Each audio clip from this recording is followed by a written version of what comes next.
Hello, Internet. Hello, it's Chelsea123. Welcome back. Subscribe and like this video. Oh, that was pretty good. Yeah, I think so. You straight up told her to do that while we were in the thing, didn't you? While you guys were muted during the intro. I was taking a leaf out of my information security professor's book. Because they have to make videos now, so he's been posting these on YouTube. And so he's like, hey guys, it's Professor here. Professor123, make sure to like and subscribe to my videos. Even though it's literally just us, his class logic. Yeah. Is it one of those things that's genuine and really awkwardly executed, or is it one of those things where maybe he doesn't know? He's fully aware of like how he's being ridiculous. But he has to get through this goddamn recording, Yeah. So, I had a fun intro, and that was to talk about which Overwatch characters smoke weed. Because I can only think of one that wouldn't, and that's probably, I feel like Hanzo has never smoked weed. Mercy. Are you kidding me? Hanzo has definitely smoked weed. You think? Oh. Okay, Orisa. Orisa wouldn't smoke weed because she has the not smoking weed rule book, but it would be very easy for the rest of the cast to convince her, I think. I feel like given a list, I could probably point out the ones that don't. I feel like Mercy is the first one that I think of. She is probably too above that. So like, that's silly. That's silly. Soldier 76 smoked weed once, and he had a bad time. Yeah. I don't know. I think Soldier he's probably one of those people that does it all the time. I feel like he drinks, you know? Yeah, Soldier drinks. It's been so long. I don't even remember the release cast's personalities. I haven't played in 2 years. Oof. You remember when they put a hamster in the game? Yeah, and that hamster smokes weed. That was 6 months after I stopped. You could hop out that entire ball. I'm so glad the three of you carried that bit, because I was sitting there being like, did someone say McCree? Right, because he's depicted, I feel like he's depicted with a cigarette or a joint or something. Oh, yeah. If not, spiritually, it's the default cowboy look. It is. And he definitely has it. In League of Legends, Graves, his original picture had him with a cigar, and they edited the cigar out of his picture in order to please the wider audience. I was just sitting there hoping. Yeah, because, League of Legends really going to get those kids smoking. I know. You know what? No, I can see that. A little kid being like, man, I've just lost so many games. Just need to relieve the stress. The stress of existing within League of Legends. I was really hoping you were going to say his original picture showed him smoking just a huge joint. Yeah. No, it was a cigar. That was massive. I'm imagining a 10-year-old playing League, chain smoking cigarettes, there's mom knocking at the door being like, Timmy, did you want grilled cheese or chicken nuggets for dinner tonight? And being like, oh, I do not need this fucking shit right now. God damn it, chicken nuggets. Of course, chicken nuggets. Now, in your vision, is this kid wearing a suit? This kid was wearing a suit and is no longer wearing a suit. This kid has ash on the shirt. I was imagining this kid wearing camo pants. He can wear both. Yeah, suit jacket and camo pants. I was gonna say he was wearing the full suit top, but now he's just wearing the white shirt and camo pants. I think it's two different kids. There's kid who's overworked and is smoking due to stress, and then there's I'm a bad kid, want to hit beer cans with a baseball bat behind school. That's a different energy. That kid's wearing ripped skinny jeans. And they're all chain smoking and depressed because of League of Legends. Because Graves doesn't have a cigar. See, now I'm picturing this, but instead of League of Legends, it's r/Wall Street bets, but there's still 10. You mean r/Wall Street bets? Yes. Yeah. Fuck. Powerful imagery here. Listen, there's a lot of things that your kid can say to you as a parent that would absolutely floor you. I think the kid saying, "Dad, I won and lost $50,000 this week." There's a movie called The Book of Henry where that's what happens. There's a super genius kid with cancer who's a massive fucking asshole, and he secretly invests money in the stock market and saves his, like... I don't want to put too hard of a sell on it because it's mild, but I can only describe it as, like, she's misogynistically inept at all life tasks. And when the kid dies of cancer, her boss gives her a letter saying that he made her like $750,000 in the stock market. The movie isn't good. I recommend it. It's not good. Is that the one where the whole movie is the mom doing all this crazy shit to shoot her neighbor, and then at the end she realizes, what the hell am I doing? I was about to kill this man based on like some 6-year-old's diary. Why am I sniping a grown man for my child? Not on my child's behalf, like as my child's agent. And he also has cancer? Well, he's dead at this point. Oh, okay. And he's also in the stock market. That was such a confusing plot. And the best part is you think that's going to be some weird spy shit, but it's kind of meant to have like that heartwarming family drama air to it.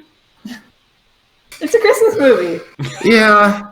Hey, here's one of my classic Gabeisms. I've decided to mash up the two movies. The Notebook of Henry. Wait, Notebook of Henry. Of Henry. What's that from? What? The thing we were talking about where the sniper friend. Yeah. And The Notebook. Oh, the Book of Henry is the cancer kid with the stock market? Okay. And I've never seen The Notebook, so it's kind of up to you guys to sort of make that bit grow and flourish into a beautiful joke butterfly. The Notebook is... I forget what The Notebook's about. It's about something, but It's a romance. Yeah. Maybe I should write it down. Anyway. I feel like the joke just fell flat with both of the people who go, I don't know what The Notebook's about. Yeah, one of us, like a 3-legged horse, can still cross the finish line, but... Oh, man. You guys, uncultured, don't know about The Notebook. Yeah. Well, bring us from your notebook, Will. Your wooden, clippy notebook. There have been at least a few times where I've gone, is it time to gesture and go, good, the comedy's dead, let's roll. Oh, no. Unfortunately, we seem to be passively competent, which is not helping me. That's in the middle of the ocean. That about me. In the middle of the ocean, there's a big spike. It sings loud, the sea air ringing through the holes. It lies unweathered, even unweatherable. It is not magical. It was here before the rock. The rock lies beneath it. It floods, but drains readily in the worst storm. It has no name or legend. People have seen it, but the story doesn't go far. It's as easily remembered as it is forgotten. It isn't calling. It isn't cursed. It isn't a monster's lair. It doesn't want you here. It doesn't care about you. It isn't really for life. Welcome to Bloodwine.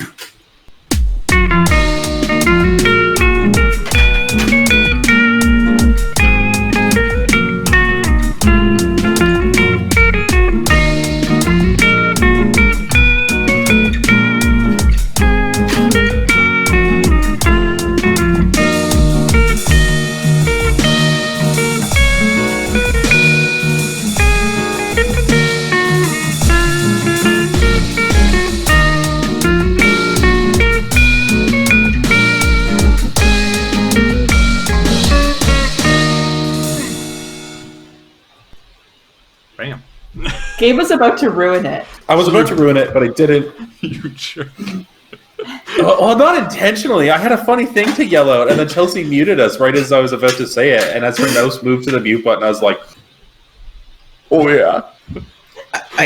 I can't rib you for the mistake that I made literally the last episode and be like, haha, Gabe, you fool, you need Chelsea to save you from your own mistakes. Because it's like, no, I was the example of what happens when Chelsea's not there to help.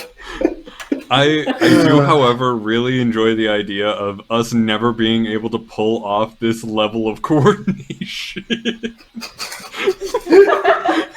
Us all shutting up at the same time. For like a half a minute.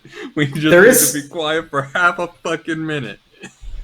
There is something that's really like meta perfect about being like a tabletop show and being unable to function as a group of people.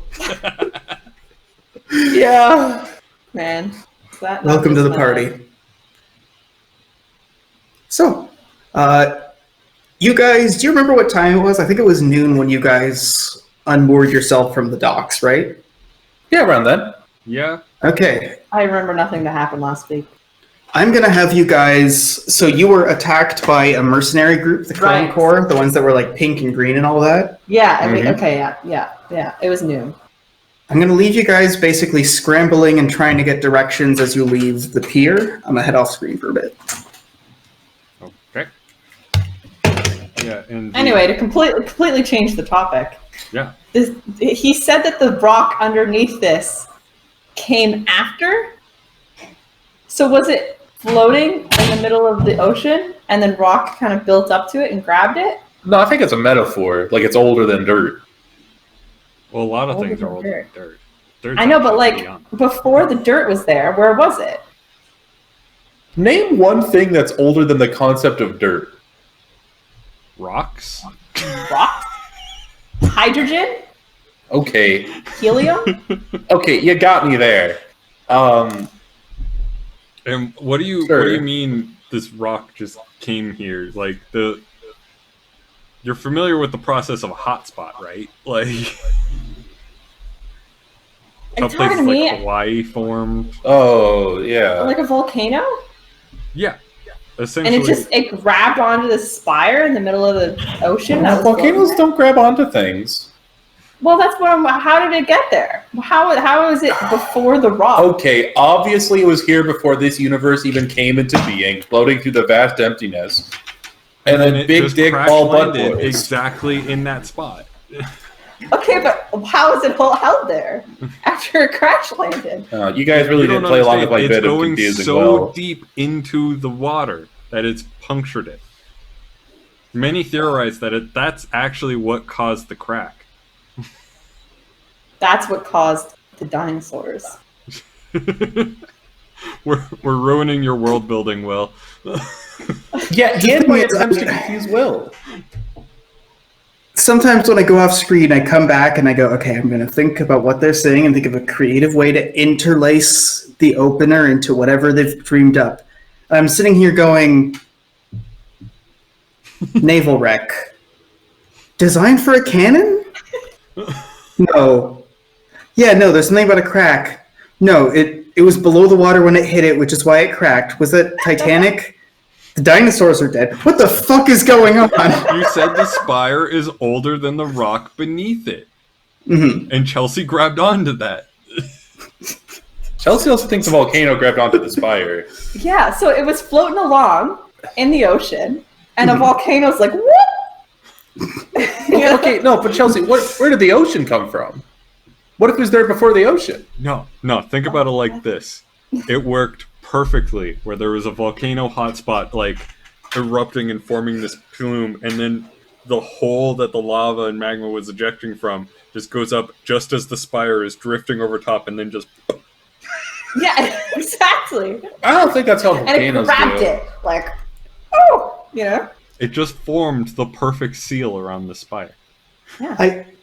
I'm glad that I can get the energy of baffled at the nature of this thing that's the focus of the episode. Like, before it's even shown up.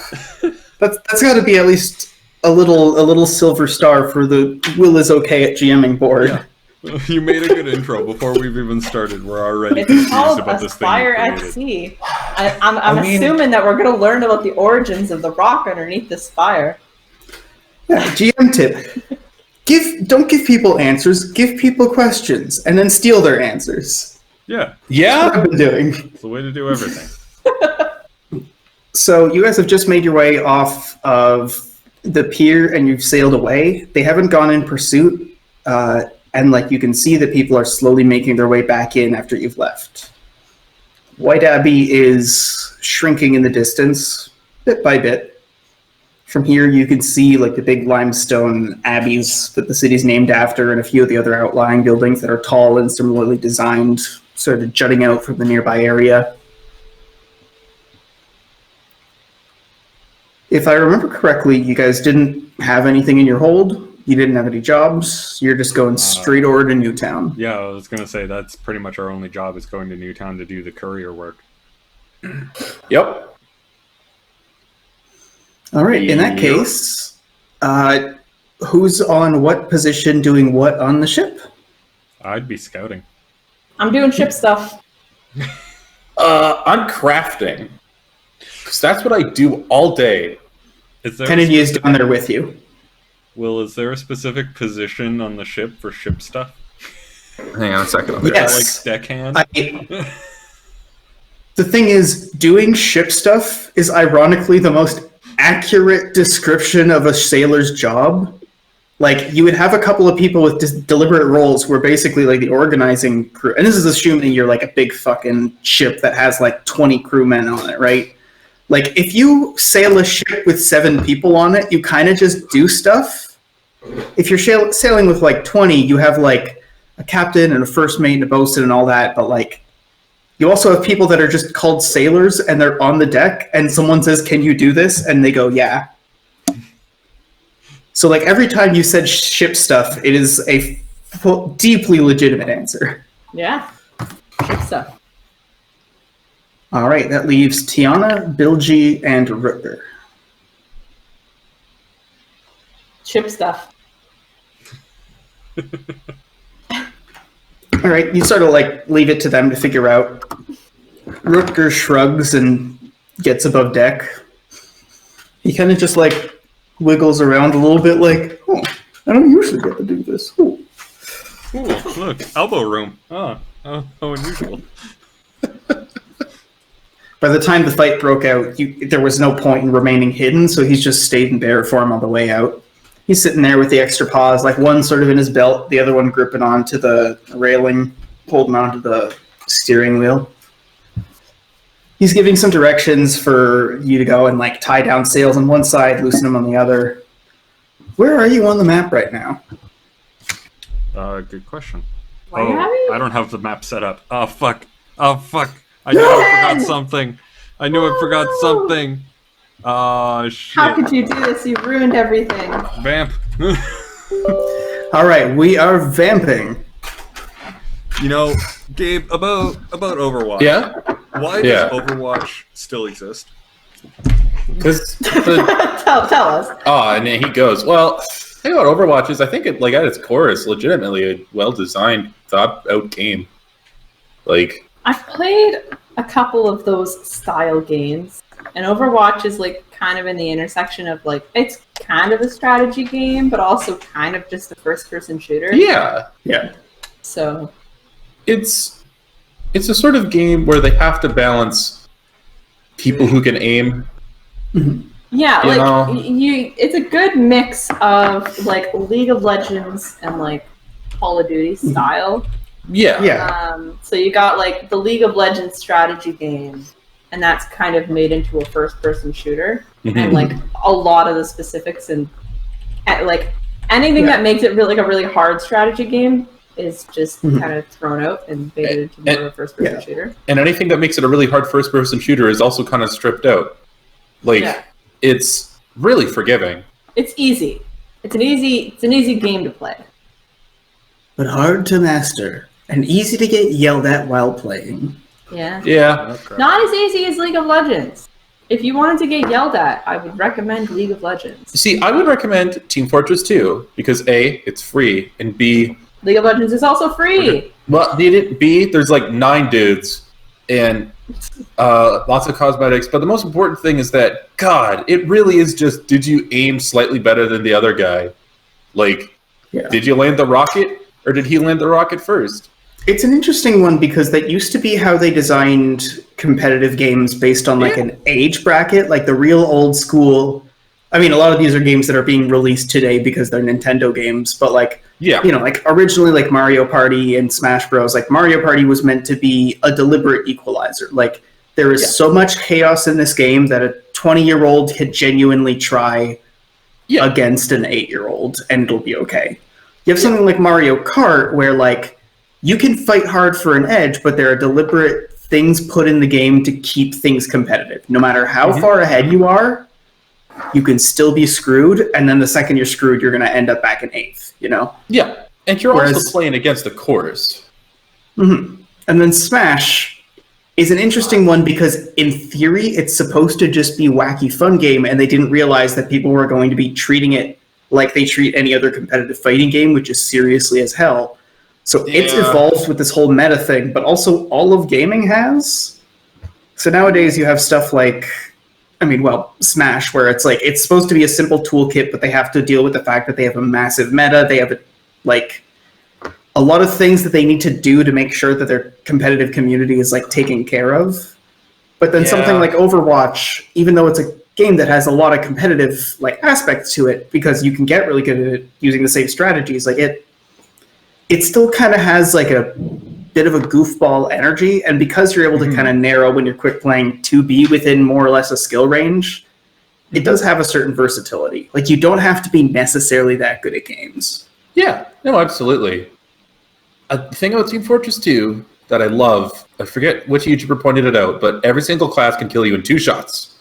And some, you know, that's a medium range, some that's a close range, some that's a far range, but it's just like, man, you either hit those shots and you win, or you don't and you die. And it's like, it always is your fault when you lose. Whereas in Overwatch, sometimes you get stunned and then hooked and then pulled into a Graviton Surge and then a Diva Bomb dropped on you. And it's like, that wasn't my fault. Team Fortress 2, there really wasn't much I could do in that situation. Yeah. In Team Fortress 2, it's always like, well, if I had just aimed a little better, and I'll do it next time, you know? And also, no one gives a shit. Like... So why would you go to that game to get yelled at if nobody gives a shit? Exactly. You won't get yelled at. But if you wanted to get yelled at. Oh, if you wanted to get yelled at. Yeah. Well, you talk about your boundaries and limits. You talk about sort of whether it's more of like a... Anyways. Which way I guarantee if you said that on a Team Fortress 2 server, they would yell at you. We're heading west. West. All right. Let's see where the wind's blowing. Now.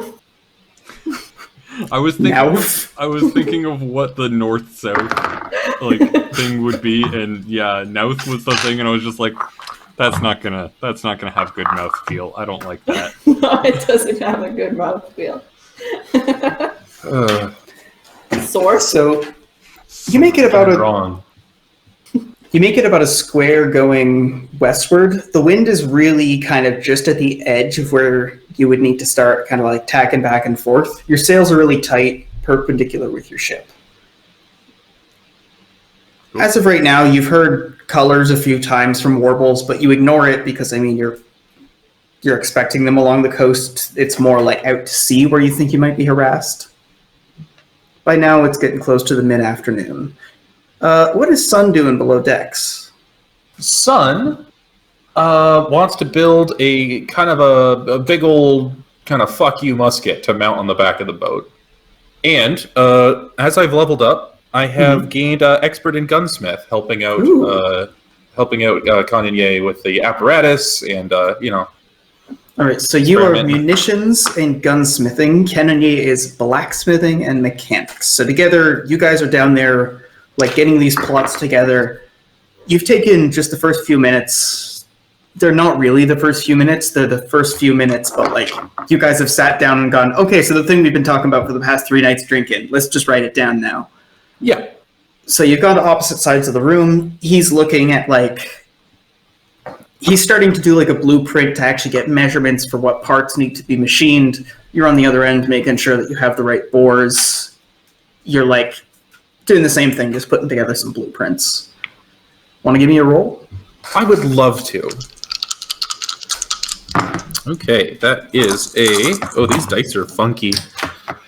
That is a 25. All right, that 25 is plus plus 23. Okay. Wow. Fuck. I guess that's what happens when you get two experts working on the same project. Fuck, shit gets done. 25 plus 23. Gabe's got an Excel sheet, which Yeah. is why he's suddenly gone over this other screen. Yes. I realize I haven't given you a price yet. Because you're doing blueprints, this is kind of for a bigger construction where you're figuring out how much it's going to cost. But this is progress you're still making. Okay. So you've got the blueprints. You've got the blueprints almost drawn up. You've got a pretty good idea of how you want to put this thing together. By your estimate, this is going to be something that costs you 25 gold to produce. Whoa. All right. Well, the only thing I want to make sure is that it's got some armor on the front to protect whoever's using it. Oh, I can do Nothing that too easy. fancy. What I'm worried about is making sure we have compensation on the swivel mount. Yeah, gonna have to balance the dang thing. So you guys are sitting there scribbling things, getting things done. Above decks, it's getting closer to like the late afternoon by now, closer to the end of the day. Have you guys changed positions at all, or are you comfortable getting right back on your boat, sort of just getting the ropes again? Towards the end of the day, like, Crowquill isn't gonna do anything more. Just calling back warbles. I'll do ship stuff. All right, so you're there. Tiana comes up because Rutger has to start making dinner. She takes over the wheel and starts giving you some directions. The wind shifts slightly more in your favor, still not perfectly with you, but now it's more or less like 45 degrees with the direction your ship's going. Cool. On the map,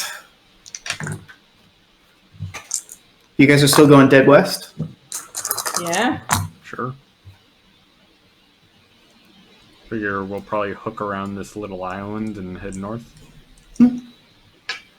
It's a landmark that isn't really well populated, so it doesn't hurt.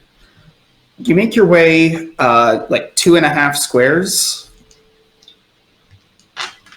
You suspect that you should see the island soon. And as you're sort of getting ready to call warbles back in, you're thinking about it going, they don't really... That's when you hear something you don't hear from warbles often unless like you're near specific places, like a fishing village. You're hearing like good corpse, good corpse, good corpse. Yummy. Yum. Huh. Nasty. Where's it coming from? It's yeah, it's kind of wondering that myself. I think I should probably take over. All right, you settle back into the crow's nest. You make sure you're on the side where your back's like further from the ladder. You hold on tight, you wrap your legs around, and you just a little bit. Want to give me a roll for Druid? Sure. Wow, okay. That is an above average roll. Let's see, that's 25. All right. So you, at this point, like when you're up in the crow's nest, just for safety reasons, you don't usually do this for more than like 1 second. And even when you do that, you're like hooking yourself in. Yeah. If you're not paying attention, you can just slip and that's the end of you. So you focus, you really hard focus your magic, get a glimpse. You think you see someone, but at this point, Warbles knows to come home and you think it's a paddle boat. You're not sure, and then you see the bow of your boat in the distance, a lot sharper than you would otherwise, and then you have to lurch out to make sure you're okay, and you steady yourself a little bit. All right, I'm gonna basically call down to Tiana, sort of the general heading, because I saw the bow of the ship and where that boat was, just general like directions wise. where that life raft is, essentially. Probably All right. a corpse. You basically just know ahead. So at this point, Yeah, but I would able to be like slight port, slight starboard. There's a life raft. not enough because of the size of this object. Okay. You were too far away. Okay. At this point, Tiana goes, "Hey, Jade, can you tell me if you see this thing?" Sure. Keep an eye out. You move to the bow of the ship, sort of close to where the masthead is, and you're waiting. There's a few minutes that pass, and then you see something bob over the waves, and you've spotted it. It's at about 3 o'clock. You can feel the ship lurch a little bit. You know the sails aren't catching right, but now it's 1 o'clock. You can hear Bilgy come above decks as you guys are lurching about to take over the sails behind you. And then he lets down the sails right as you're passing this thing, and you kind of just drift. You drift past while you're going still like full tilt speeds. You have a brief look. It looks like there's a human, a dead human here in this. This looks like it's a life raft or like a dinghy for a larger ship. Just like 2 big oars on each side, like wide keeled to avoid getting jostled by big waves kind of thing. Person's definitely dead. You're trying to get a guess, and then the ship passes. You bleed off speed as you circle around, and then you're going real slow, kind of bob as you get closer. At this point, you're on one of the sides where you could probably climb down the ladder a little bit and catch it. I'll do that. Climb down the ladder a bit. All right. You sort of hop over the other side. You've got one hand and one foot on the ladder, the other one kind of just against the boat to keep your weight balanced. You've got it. It gently tugs. You don't pull too hard. And you're matched with it. Taking a look inside, you see a human dressed like a slightly well-off peasant. Okay. You see that they're missing their eyes. This corpse has been here not very long, but has already been picked up by some birds and that kind of thing. Is there anything else in the boat? There's a reek. It smells like shit. You see that this body, in addition to being recently dead, is really dehydrated looking. The boat itself is like genuinely just there's a puddle of excrement in the bottom that's kind of dried down, kind of re-sloshed back up with a little bit of water that's washed into the boat. There's a few, like there's a bag that's kind of like up against the side of the boat. It's tumbled down and it's mixed with everything else. You can see that there's maps that have been ruined. There's a bedroll that's soaked, and you can see that like this figure's kind of like halfway reaching into a pocket. I'm not going down there. I don't really want the excrement bag, but I don't know if I can like maybe search them. Maybe they have something on them. You kind of just hoop, slide, grab, steady it. You nervously grab hold of it with your foot a little bit. You flip open the vest. You can see that there's like a belt with a bag of change. You've got priorities. It's dry, so you quickly snip and shove it in a pocket of your own in your coat. And then you flip open the vest. There's a little pocket that seems to have a letter in it. Take the letter. All right. You pull it out. This is like a rookery-sized piece of paper, so it's really small, but it doesn't seem to be like a rookery letter. It's just a scrap of paper of that size. Taking it out, it's just coordinates, and it says save them. Okay. Do I know if we're nearby these coordinates? You could read these coordinates if you brought them up to the map, or you could shout them at someone who's near the map. Is there anything else on the body? Like anything else that I would care to search, or? Nothing you really want. Okay, I'm gonna kick the boat away and then climb back up. You give it a floof, and then it kind of, you get up a little quicker because there's a retroactive like slosh back and then slosh away. Yeah. You've Gross. clambered your way up, and you make your way over and take a look at the map. Do you want to pull it up? Yep. Is it wrong that from that one Sea of Thieves stream that we did, Will, I just wanted to like just harpoon the body and just be like, ah, yes, perfect. I have all the treasure I need. Awful. Oh, fuck, that game is fun with people, and fuck, that game is deeply okay without other people. Deeply okay is a vibe. Yeah. Kind of how I feel about Among Us. You know? Yeah. It is deeply okay. The best part about Among Us is that it's either really cheap on PC or free on mobile. Yeah. That is how you get a Okay. game to proliferate, is make people able to play it. Yeah. Yeah. Yeah. Okay, how do we... Where are we? Where are the coordinates that we want? So the coordinates are... Oh god, which sector are you in? 1, 2, 3, 4, 5, and 1, 2, 3, 4, 5, 6, 7.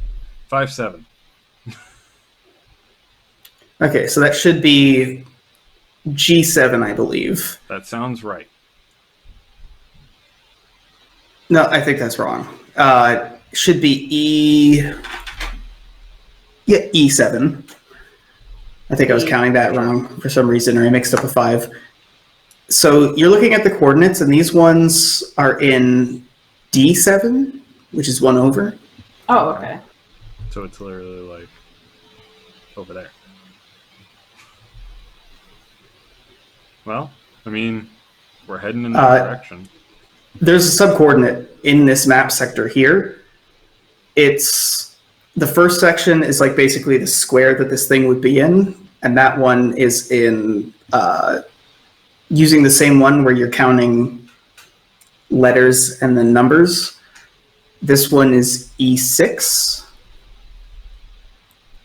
A, B, C, D, E, and 1, 2, 3, 4. Oh, sorry, 1, 2. 3, Okay, so basically exactly west of where we currently are. This might be a good time to use a pin. I had to quickly, because my mouse was on my third monitor, which is now my TV, all the way over there, so you could, so that people could see me counting specifically on the thing, and then I had to come back to my main monitor, which is over here, to grab the pin to move it. It was an experience. You put up the multiple monitors thinking, ah, yes, I'm going to be a master of my own domain, and then you're at work going, fuck. Yeah, fuck. Exactly. But The last one's a decimal coordinate within that one, which is just x, y, 1 to 10. It's 2, 7. Okay. So, like, there. I still yearn, by the way, to be surrounded by monitors. Everywhere monitors. Weird side note, but I've been doing a lot of stuff in my coursework with like signal processing, and we use decibels for that. Somebody said, "This is a decibel coordinate." I was like, "Oh no, Will, don't make me do this now!" But you said decimal. You said decimal. Who likes logarithms? Yay! Okay, so it's basically exactly west of here. So let's just keep chugging west. Yeah. Chug Save west them. a little bit north. Unite them, as they would say in the Stormlight Archive. And in the darkness bind to them? And in the darkness, bind them. Like and subscribe. Like it's Man, I think it'd be pretty funny if you had a picture of a minion saying all that shit. You know, I think that would be the peak of comedy now you mention it. God, that feels like something that you'd see your mom post on.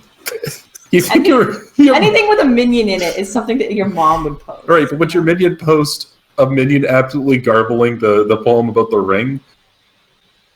No, that sounds like That's a dank meme because it would also be deep fried. That is, yeah, that Yes. 100% is a dank meme right there.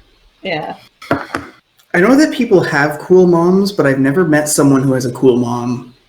Yeah, no, my mom's not cool. My old roommate has a cool mom. His mom's pretty cool. There's two kinds of cool moms, right? Like, there's a cool mom that's like, yeah, you can set things on fire in the backyard. That's more safe than you doing it without supervision. And then there's a cool mom where you hear that, like, yeah, me and my mom were doing coke last night. I think both of those are the same category, which is like neglect. You're forgetting the category of cool mom where it's just like, oh yeah, my mom plays Super Mario Superstar. Like, Yeah, I was thinking you were going to go with the category of like terrible parent and understands what JoJo is. Like, yeah, like. So it's through the dinner hour when the wind is going directly southward. It's perpendicular to you, cashing your sails pretty well. Going west. Yeehaw! To the west. I the actually west. don't know which direction west is. Well, I'll give you a hint. The sun, when the sun set, it comes blaring in through our windows and makes our lives hell for an hour and a half. West. So you guys managed to make it 3 squares in distance. Sort of, you would lose a bit of that linearly hooking around the island, losing a bit of the wind now that you're against it slightly, but... So I'm guessing somewhere around like there? Because that's 2. And then like, yeah, like less... Yeah. There we go. I'm just Cool. Yeah. You always steal a mile on me. Every time. You give me an inch, Will. That's what I do. That's what I do. That's what I get for giving you the inches. So... You know, I saw... that I'm not gonna make. I was at Chapters today to kind of change the. I was at Chapters today, standing in line, trying to get my book, and I got it, by the way. But they had like an eggplant, one of those squishy eggplants, and Rotten one? No, it was like a stress ball eggplant, and it was like it's specifically 7 inches long, and they were like making a whole. Oh man, it was. It was a whole thing. Why are they making that joke with something that's like a stress ball? Like it's... If it's made of that foam, you're just going to like cram it against an orifice and it's going to like compress and compress and compress and go nowhere. I know. I think it's because it was an eggplant. They were like... Yeah. Talking about how well endowed this That eggplant you wouldn't grip a 7-inch eggplant tightly? Fucking Christ. How sexually repressed do you need to be to buy an object for the sake of having, like, a prop for dick joke prop comedy? Like, there's a point where you just say, haha, penis, and move on. But, Will, you forget that I spent money to buy a crow prop specifically for this stream for haha crow prop energy. You did. No, that's very different. Yeah, but we're live on the internet to like at least one person sometimes. And like hypothetically this might be available for posterity in the future, in which case it's charming for all our millions of viewers who are watching right now. Yeah. Now, Will, would you rather have a foam dick plant sort of prop that's there for purchase, or would you rather they advertise dildos as great for making jokes? Remember, though, the price point has to be the same. You're giving me a hypothetical where one of those things is just genuinely like marketing. Gabe, have you purchased a dildo before? Have you gotten to the dildo library? Now that is 2 different questions. Now, I would also like to add to that discussion. I've been to extreme restraints. Going to extreme restraints as a meme is not the same as genuinely attempting to find a dildo. No, I would also like to add to that conversation. There is literally a company where you can buy them online a bag of dicks and send that to someone, and they're gummies. Man, And so, like, not to change the subject too much, but I did roll a 22 for my crafting roll. I will process that in a minute. The thing is, if you're going to actually get a sex toy, you go and get an entirely different class of product, which is like body safe. This is what this is made of. Like, these are the features it has. This is the warranty. And then there's a different category of product, which is like, you don't put them in your body. Do not put them in your body. They are not good for you. Bad things will happen.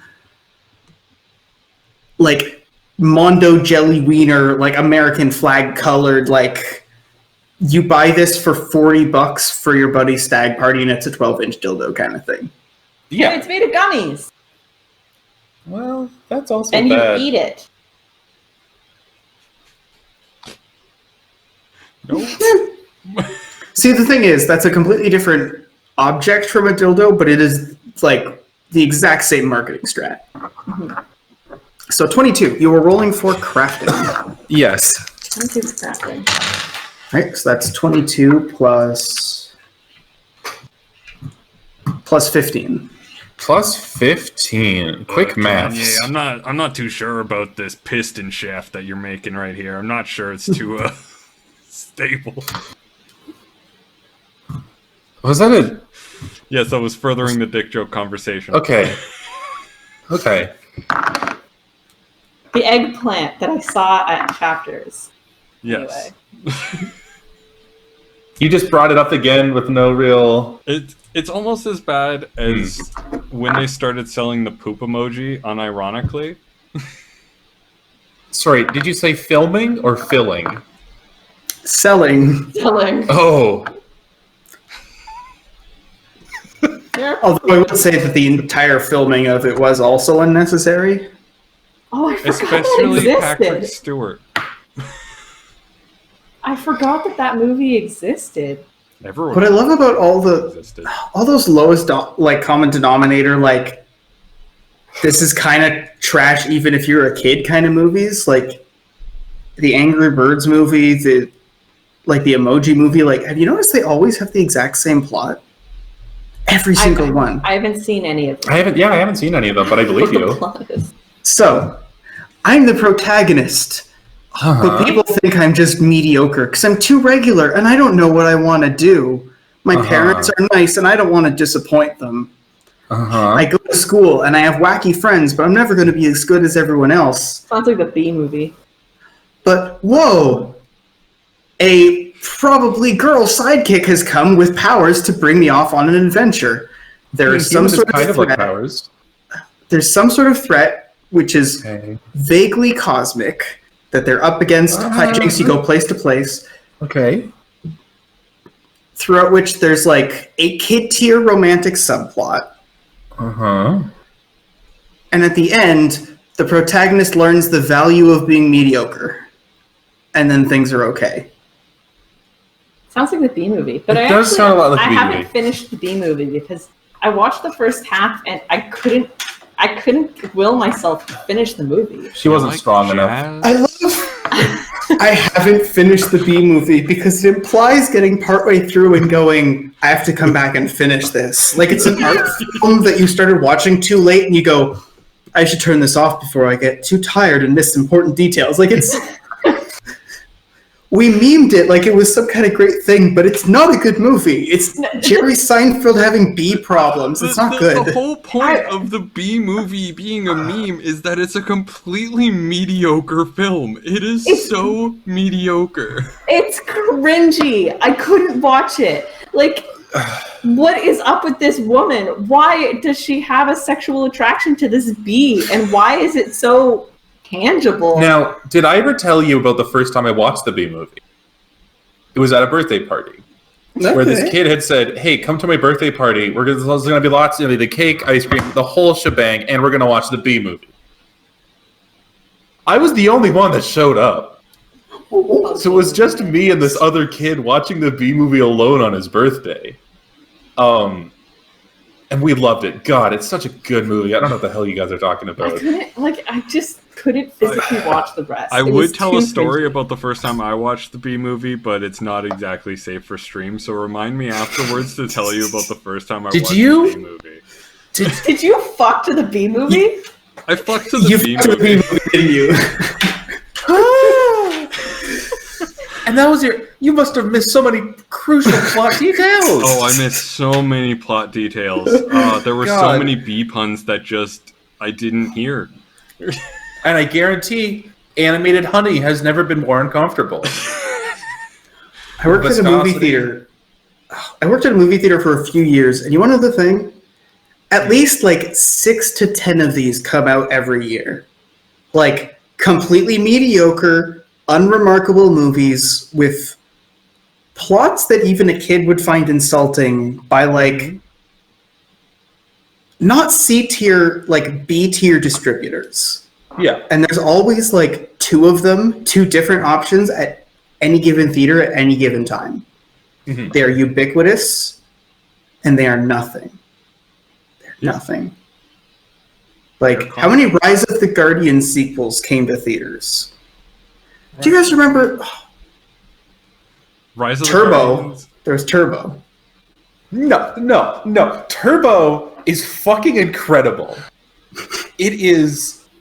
Just because your sister likes it doesn't mean it's incredible. It is legitimately fun to watch a snail go fast. It is legitimately fun to watch this Formula 500, the Indy 500 driver, get angry at a snail for upstaging him and do a big villain monologue to a snail who cannot like talk back, who Okay, cannot that reply. does have an energy to it. That does have an energy to it. There is somewhat. It is so much fun watching this snail get his shell cracked, and then also the big race car man gets in a big car wreck, and he climbs out of the wreckage of his Formula One car, and they're both crawling towards the finish line. God, it's powerful, dude. It is powerful as shit. Oh man. I have a feeling like Will, you keep throwing out these like B-list mediocre films, and Gabe just keeps going, that's fucking legendary though. And I feel like that's exactly who they're marketing towards. Someone who just wants to see just the most mediocre thought process of a film. I don't want to see it's not the mediocre. It's not the mediocrity of the film. I want to see just something I've never seen before. You know. I feel like we just have deeply contradictory tastes. I think Gabe really likes. Gabe is kind of a hipster. Because he's like, ew, The Lion King, garbage. Turbo, wow. I was not impressed by The Lion King. I was impressed by Turbo. Honestly, I will say, Gabe, you really don't like being like other girls. You're not like other girls. No, Gabe. because the other girls were always mean to me. Not like other moviegoers. So your anchor catches right around the later half of dinner time as you guys slow to a stop. You're a little ways off. You can barely see the island you hooked around. And it looks like soup's ready. Soup's ready. Soup's on. Time for Soup. stew. Zoop. Zoop. Do you guys head to bed right after? Do you spend time talking, working on anything, having any discussion? I am going to be discussing with Bilgy the possibility of using elemental magic to speed up our travels. I come out of the ship's hold, cracking my back, going, "Well, is there anything exciting happening?"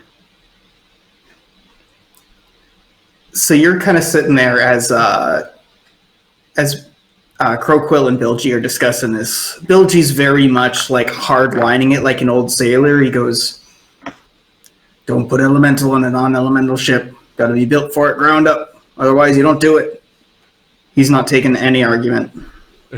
Croquill is still arguing this point of just like, all I do is just summon the wind and we go. It catches the sail.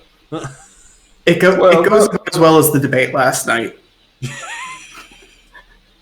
That's going to date this episode so hard, but I hope that hits good. Yeah. I mean, yeah, date is September 30th. Well, fellas, no. In the year Probably of our best Lord they could COVID. You don't know the ship? Nope, you don't put the elemental ship. You got to make sure the elemental, because you know what I hear is when you do it on the. Oh, okay. Hey, Jane. Anything going on? Anything need fixing or? I mean, yeah, you could go check on those ropes over there. Okay. I go and check on the ropes. I still have no idea that we're changed direction to rescue somebody. So you're sitting there, you're making sure they're all tied, awkwardly wandering around. Tiana wanders up above deck, sort of lights a cigar and goes, You do things for fun? Sure, I do things for fun. What are you talking about? You seem very bored right after dinner when it's not work anymore. Oh no, I'm just relaxing, just hanging out. You know, a drink, a talk. Talking to you right now. It's pretty fun, I'd say. Not sort of like an interrogation at all. How about you? What do you do for fun? Tiana just kind of leans back and belches out a cigar and goes, So have you ever noticed that Trader Tongue is 3 languages built together? Mm. And they used to be. Okay, so it's not really real, but she starts leaning in close and you get the acrid stench of cigar. So back when, like Prosdock used to be that massive empire, and before the empire got bigger, right? It used to be that it was, and now, right, it's that there's these big things. So basically the idea is that because Trader Tongue's a mix of Flu, a mix of Old Northron, and a mix of Westron, that it's basically just a language put together by the people who already had the money so that they could get their merchants to communicate better and cut out the people who didn't. Seems efficient. And this is your sort of your entertainment. Well, I don't actually believe it. It only works if you tell me it's full of shit. No, okay. I mean that could possibly not be true. Have you considered the alternative that? Who killed the Empress? Ooh. Who do you think killed the Empress? Come on. Gil. Okay, well, Croquel pipes up from across the room and is just like, everyone knows it was Mongrel. No,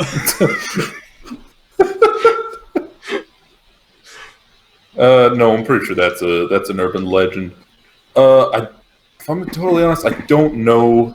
Haven't really been keep. You reckon there's some sort of what you call it, conspiracy? I do actually think that real talk. I do think it was the guy that they say that the Sword Gun Chronicles are based off of. Well, that doesn't make a lot of sense. Sword guns are really impractical. Can I roll? I'm rolling expert gunsmith, and I got a that is a 14 to say that's bullshit because sword guns don't make any goddamn sense. I'll say you gotta. With the roll you rolled mixed with the fact that you are an expert, you kind of bluster, being like, you give some really obvious reasons, being like, oh, well, like the muzzle fire and the effect on the warping of the blade, and you kind of just end up mumbling like, oh, you should never do that. I mean, if I were to do it, this is exactly how I do it, and I'm sure I could do it safely, but you don't do that. You don't do it. Besides, just have a gun and a sword. I mean, it's safer and more efficient. Anyway, are you suggesting that I find something to just ramble about? Well, no, we're talking about conspiracy theories, or playing cards or reading books. Yeah, no, I play cards. I read books. Just alone in the munitions room to the sound of a drill press. Hey, drill press never said nothing bad about you. Hear about that guy in that one northern town that was murdered and then not murdered? I told you already, Jane. Santa Claus ain't real. At that, Croco like looks like glares at Jane. Just like everyone knows he was murdered, and that's that. He's alive. Like He's weird, not. right? He died in trial, and that's that. Oh, is that the red coat guy? I don't know. I'm not actually paying attention to this shit. I read about that. Isn't that the guy that like they said he like trained his son to be some kind of like huckster scam duo, and then he sold him to like a logging company? Okay, no, that doesn't make any sense. To a logging company? Why would you sell? Yeah, that's what I heard. Are you folks always like this, or is it just when I come up? Like 60-40? Yeah. I mean, the point of the whole thing was basically that you don't usually come up much, but now that we're here, yeah, it's generally how it goes. I mean, I'm not complaining. There's a So- lot of stuff in the news a little while ago about the dude, you know. Thing is, I don't keep up with the news, so hearing y'all say it is a little lost. You spend some time sort of chatting for the rest of the night. You don't get bothered through the evening, even though, you know, periodically you get up and check things. It's dawn by the time you've all sort of grumbled and awoken. There's some stuff to be done, you know, like checking on the ropes and swapping the deck, but Rooker started to get to work on breakfast.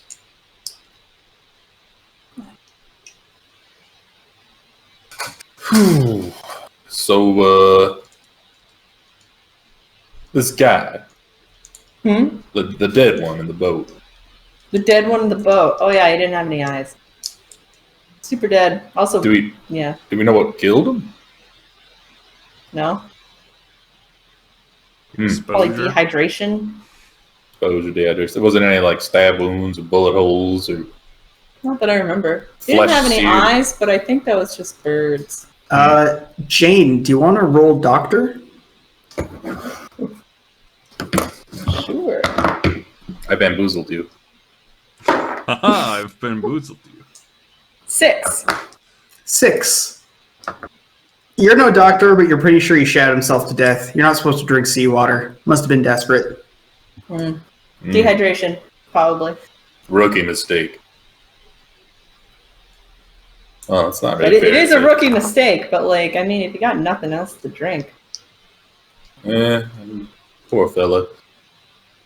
So, let's see. How long does it take to die of dehydration? Like a day or two?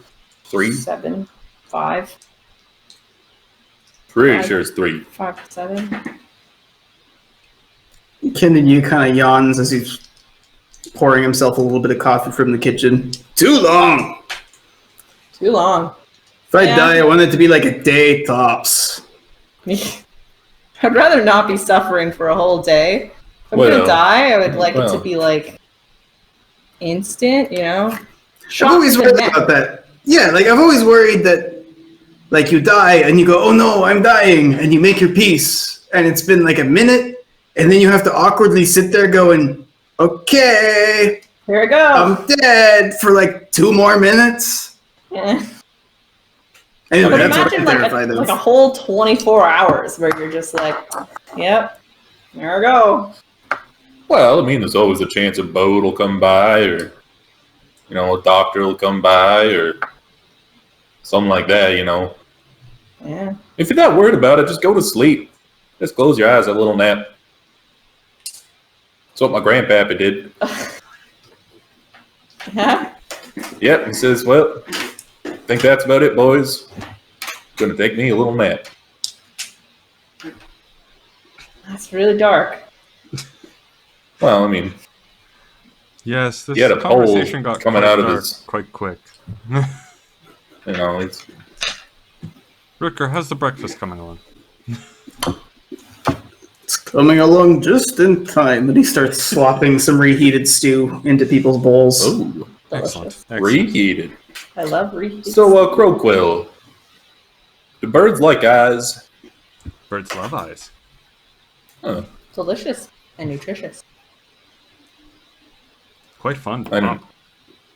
You have a like very well simmered like tiny new potato at the end of your fork right as you're talking about this. Well, I'm kind of wishing I'd waited, till after dinner for breakfast or whatever time it is. Eyeballs. Eyeballs. And Biljit kind of stands up and goes, I'll take the wheel, let's get rolling. And he clambers up the hatch and starts getting to work. Hey, Groquill, do you have your eyeballs? Yes, I do. They just don't work? They just don't work. And Croco will, reveal, one of the, fake bandages that she keeps around her face. She doesn't need them. She puts them there for aesthetic. And opens her eyes, and it's same one, just a little bit glossy. Cataracts. It's not cataracts, but okay. I say with my zero doctor. Eye gunk. Eye gunk. In your eyeball. Have you tried not sleeping as much? It's actually a condition just called mana blind, where, the magic in your system just kind of makes you blind sometimes. Upside is, I've been in tune with magic since I was a kid. Upside, if your eyes get eaten by your bird, doesn't matter too much. What? I feel like infection and pain and... Yeah, there's a lot that can go wrong with that. The wind is against you. It's moving sort of southeasterly. Where are you on the map? We are, once I find my mouse to actually go over there, all the way on the edge. On the edge. So next greatness! Turn darkness to light. And we still need to go north a little bit, so... So you're kind of heading, west-northwestward. You have to tack against the wind. You end up basically kind of just on the edge of this map, roughly west of the yellow pin. Isn't it weird how we're always going against the wind, regardless of where we're going? Honestly, it's just...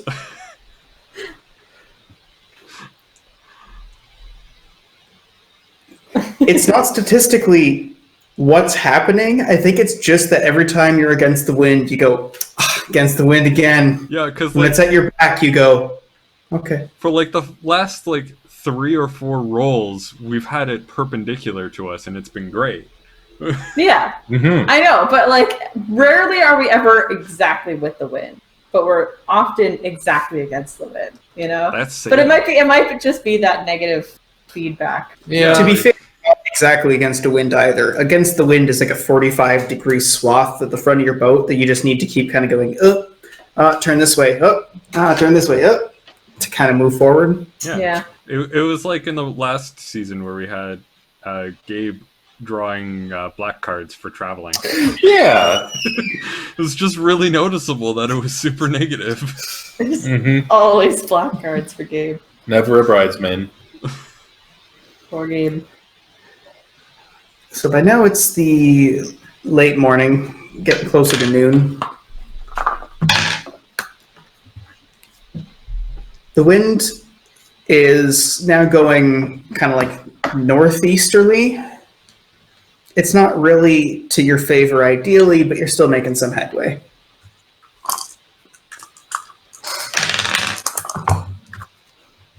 I'm gonna roll my crafting. You make it about 1 square.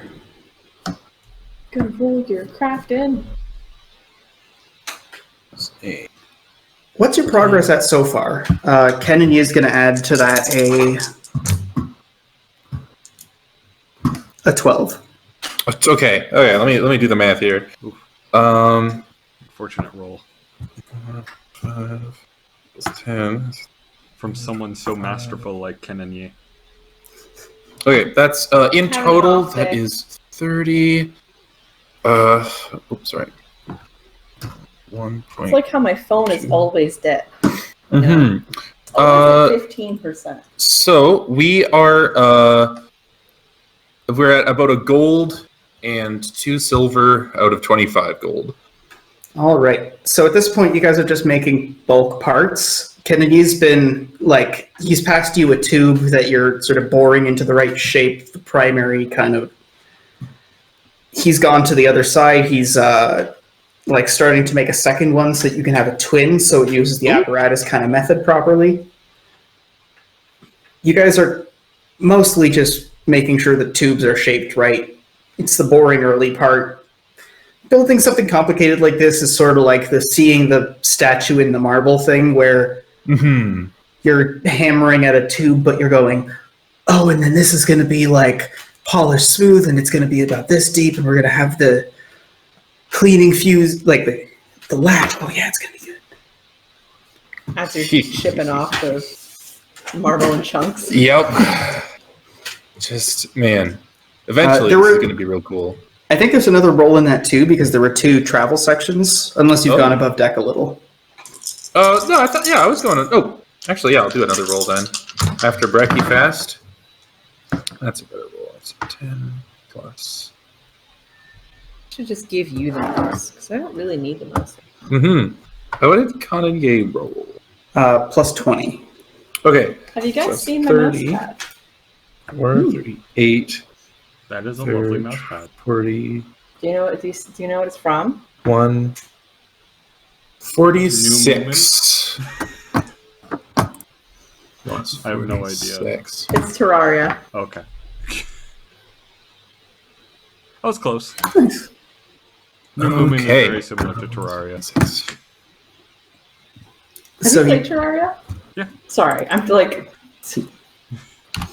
He slides over the second tube once it's shaped, and you can see that he's starting to work on kind of like a central column for the swivel mount. That's going to be a crucial component here. It's noon around lunchtime, and you guys are sailing onward still. Onward we go. How's the weather been? I haven't been describing it. How have you guys been envisioning it? Fast. Honestly, just like a nice, fun, sunny Caribbean. Yeah, I was going to say either it's sunny and cloudless or like gray. I was thinking overcast. Yeah. All right, so it's been... You guys know when it's overcast, there's those like deep, saggy, like layered clouds. Like it's one thing when a cloud is dark from rain. It's another one where it almost seems to be like holding it in beneath it. Ooh. There's a bunch of these moving real far, real fast, real high up. There's a nice warm wind that comes from the crack further south that brings a lot of the tropical air up this way. So it's nice and pleasant to be on decks. In fact, you guys are taking off a few layers. It is full Hawaiian shirt mode below decks. So not sunny, but still deeply serviceable. A good day to be a sailor. Good day to be a... That's all you can ask for. Sunny, it starts getting hot and you have to start wearing hats. This is the golden zone. The wind kind of flops back to going southeasterly again. Sort of roils back sort of here a bit. There's some storms in an area they call the stormy sea to the north of here. You aren't getting the worst of it, so the wind's just a little inconsistent, but you reckon that's probably where it's coming from. Stupid wind. If I could just elemental my way through it. You make your way about 1.5 squares. By now it's getting closer to the early afternoon. Lunch is passed. Are you guys still in your same positions? Bilgee's getting a little bit tired of being at the helm. I was gonna say I haven't done anything all day. Yeah, I'll switch to the helm. I don't care. All right. You were saying something, Ken? I haven't really done anything all day. I'd probably start scouting right about now. So you've made your way up. You're keeping an eye out. For the most part, sitting in the crow's nest is just kind of hanging out and waiting until Warble says something. So I kind of just presume that you're loafing there with one leg kind of dangling over. Basically, yeah. So as you go up to take the helm, Jane, Tiana comes up to take over the ropes, and you can see Bilgey go down below decks to do something, talk to Rooker. You're not sure. Cool. Are you still crafting down there through lunch? Oh, you know I'm crafting. All right, give me some rolls. Okay, that is a 8, 10, 11. Plus 5 is 16, plus another 5 is 21, plus 4 is 20. Okay, that's a 25. Plus 22. 25 plus 22. He is going to be 47. like 1 silver off from completing this weapon, and Will is going to throw a combat at us again. Oh, I'm counting on it. Was 1.66. Okay.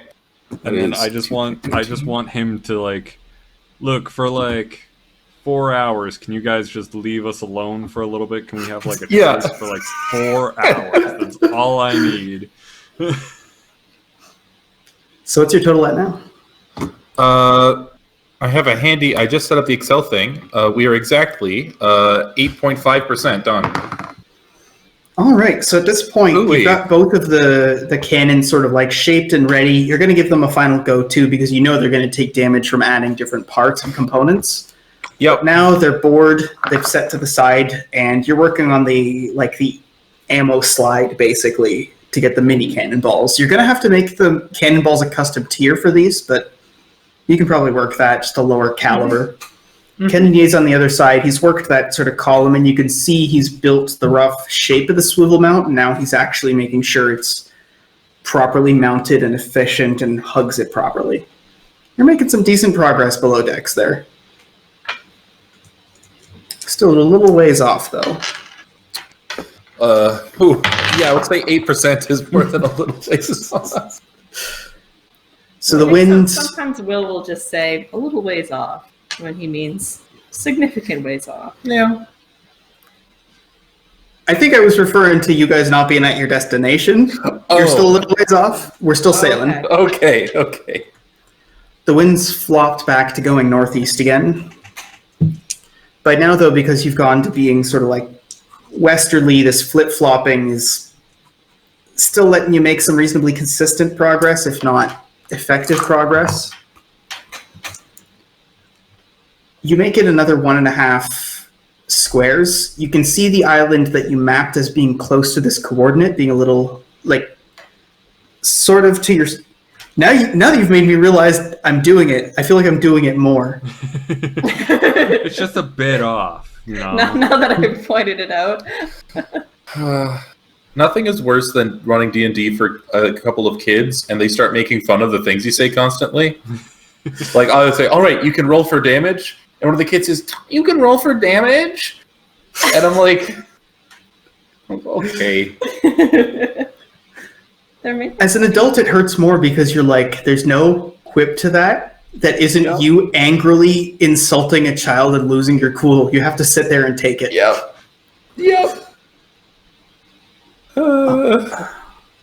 So by now it's getting closer to like the early afternoon. You've done 3 rolls today, right? Yes. So now this would be number 4. This would be number 4. Wow, you're a machine. Oh. Correction. He is a machinist. Machines making machines to make machines. 7 is... Okay, so 22. Plus 16. Okay. The wind switches to sort of straight northward and starts to pick up your speed a little bit. It's just before dinner when you start to make it into the sector where you know the spike is meant to be. Boop. So, what's your final progress before basically everyone goes, get up here, we need to find this thing? Exactly 10%. All right, so you're the kind of person, presumably Sun is the kind of person who 10% means something progress-wise and crafting-wise. Yep. So portion A is done, portion B is done.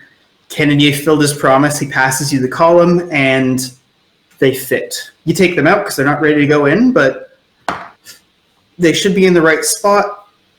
you've marked out where you're going to need to bore through them to make sure there's rivets and mounts, and you set things down going, all right, good progress today. Yep. Go team. Go You get team. You get the call that you're getting close to where your site's supposed to be, and you're sort of looking off to each side. Do you know what you're looking for? Shipwreck. Something that ain't water. Some that ain't water. So you're looking as the waves come and go, and then you see it. It's just this dark kind of pip at the edge of what you can see. Now that it's getting dark and it's compounding with a bit of sort of the fog and haze off the edge of the ocean, there's a lot of swell and dip to the waves, so it can be hard to see things.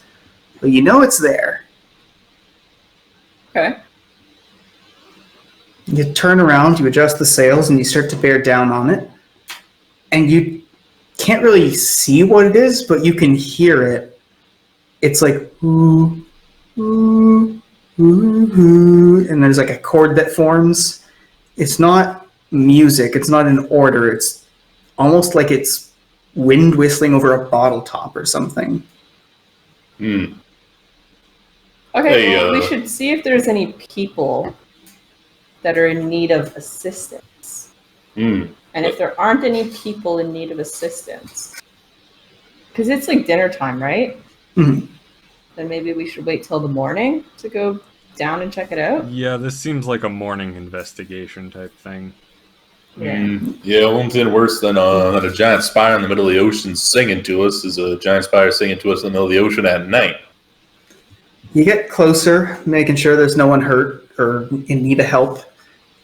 And it's getting louder and louder. It's not loud, it's just no longer quiet, and now it's more present.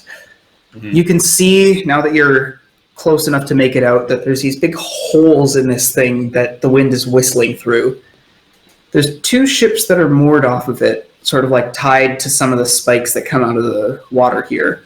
One of them it's been there a while without maintenance, it looks like. The sails have been shredded by probably one bad wind or two, and there's a decent bit of algae and moss growing on it. The other ship is set up like it's meant to be moored there for a while. You don't see anybody on this little...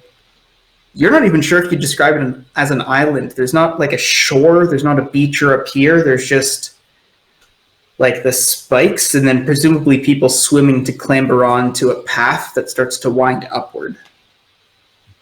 Hey, Croquill, you want to send your feathered friend up to maybe check to see if there's anyone there?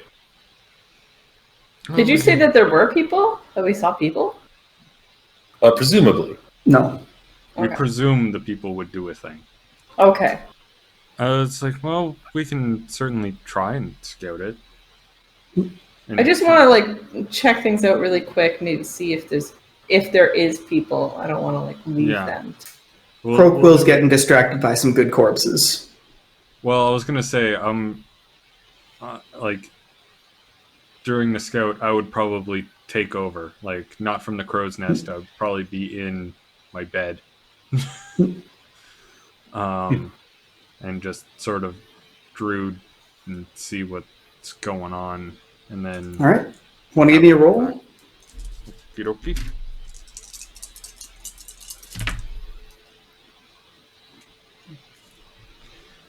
So that's 18.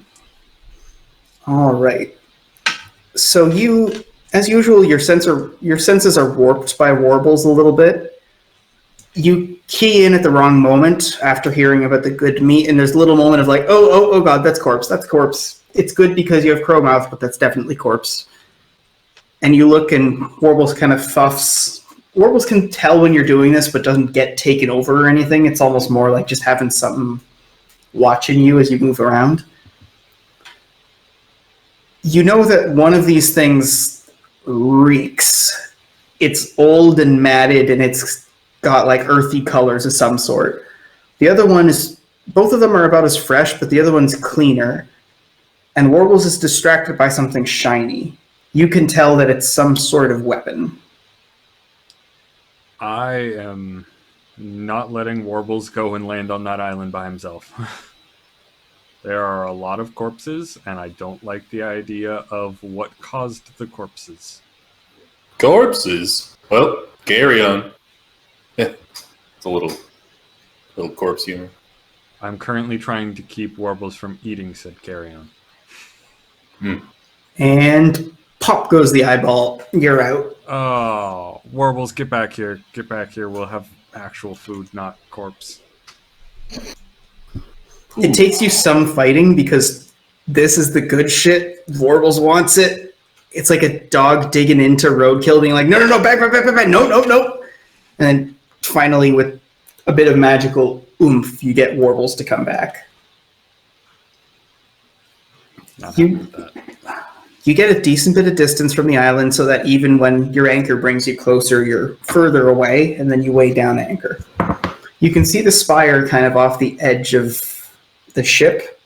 It changes from, bow to stern, port and starboard, depending on how long it's been, where the waves have pushed you, but you're floating around. Okay, let's wait till morning. Go check it out. Good call.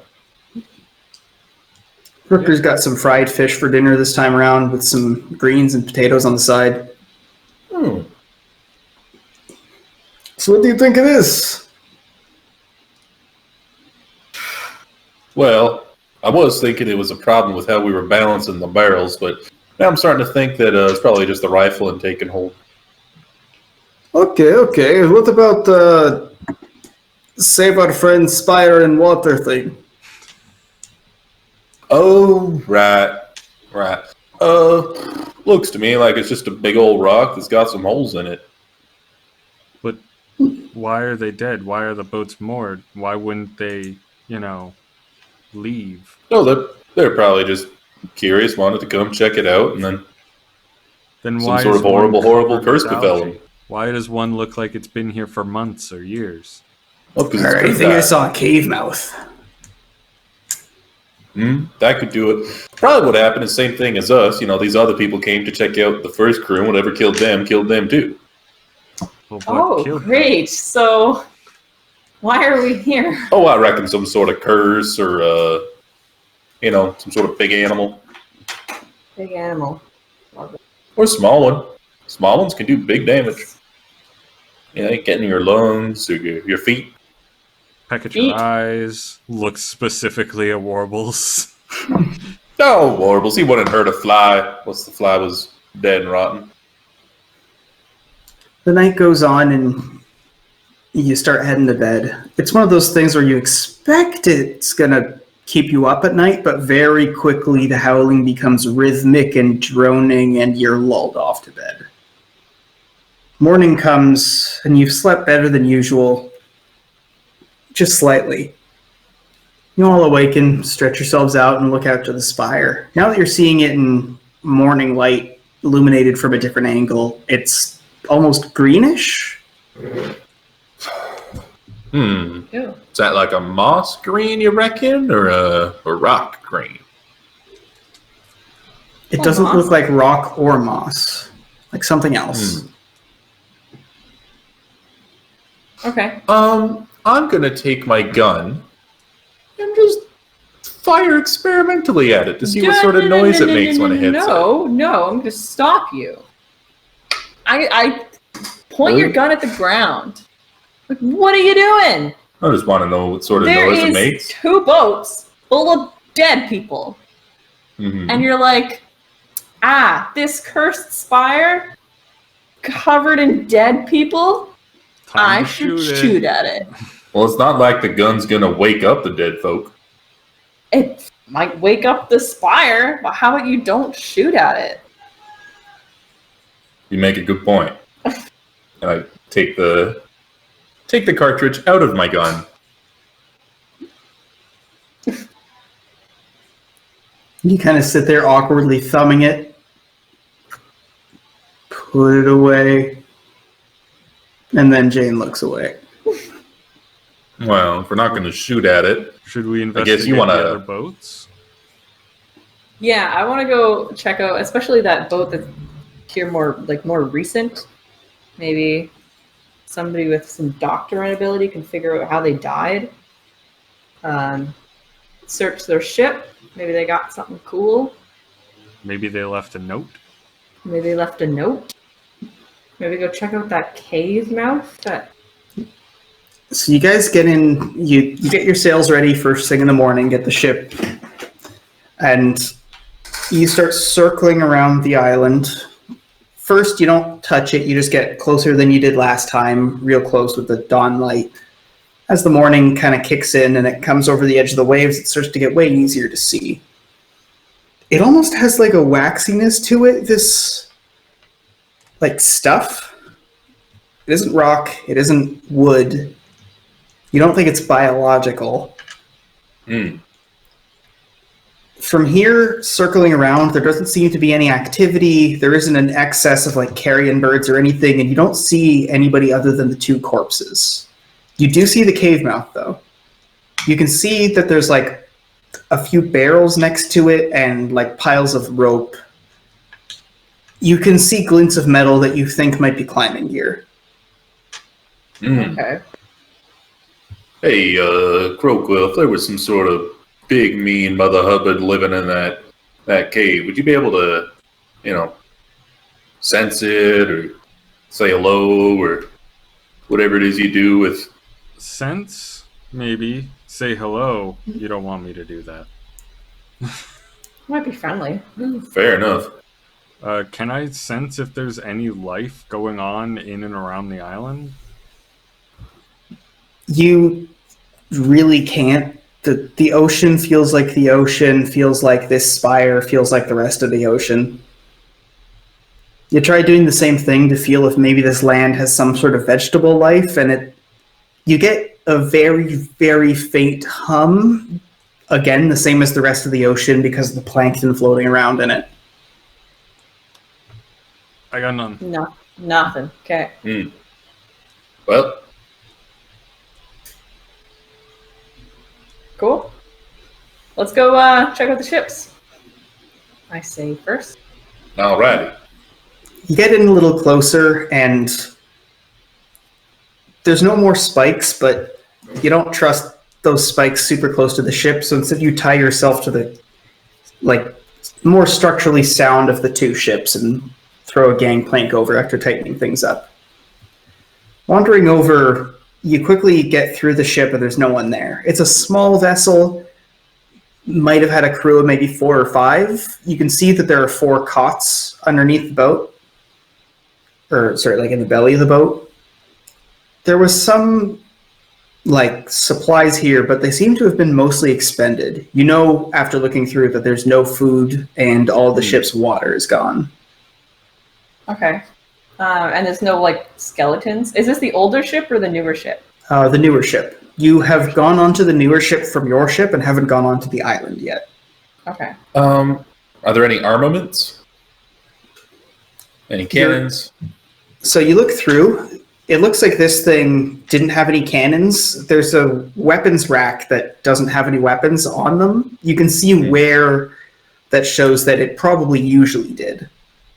Any sort of ship's captain's log or manifests? You look Maps? through.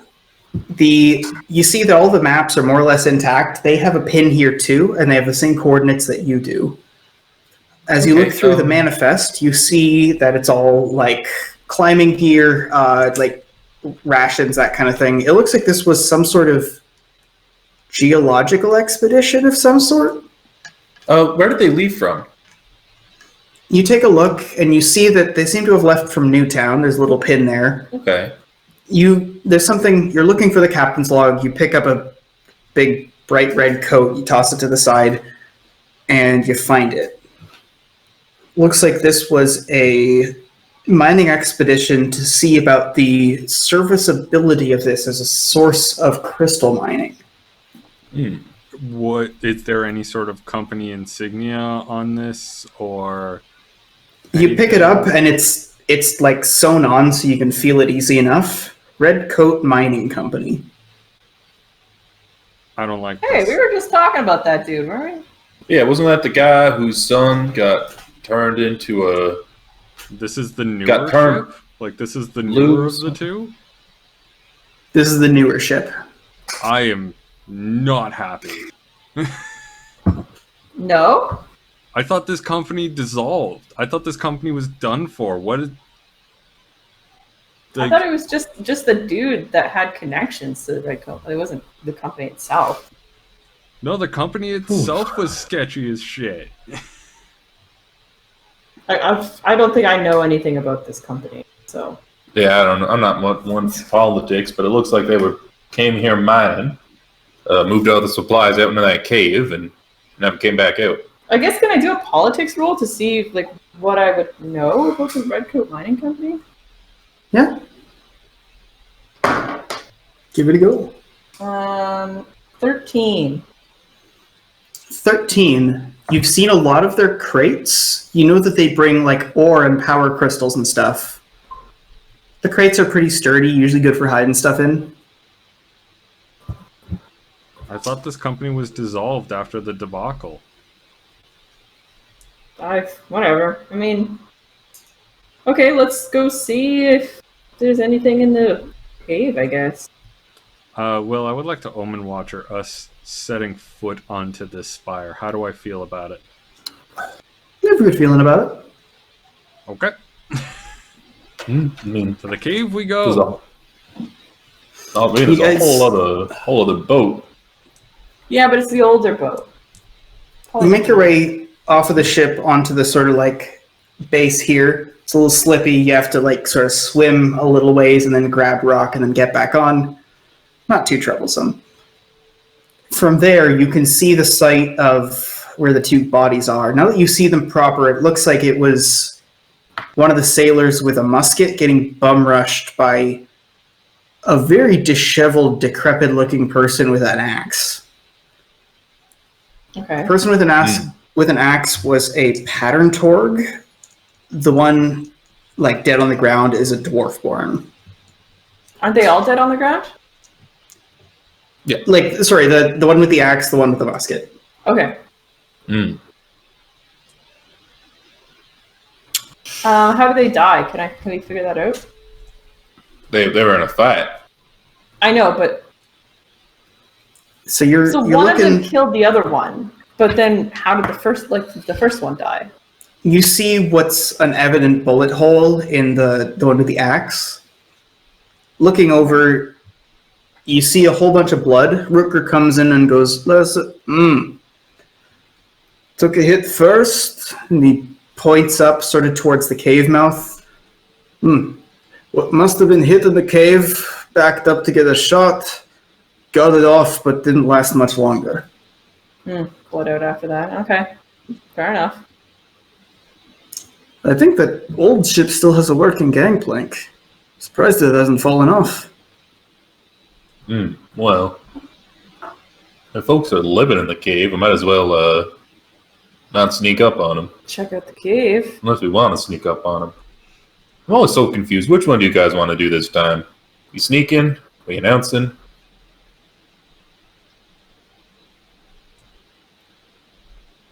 I don't know. I'm going to take my mallet and Does kind the of... guy with the musket have a red coat mining company? Nope.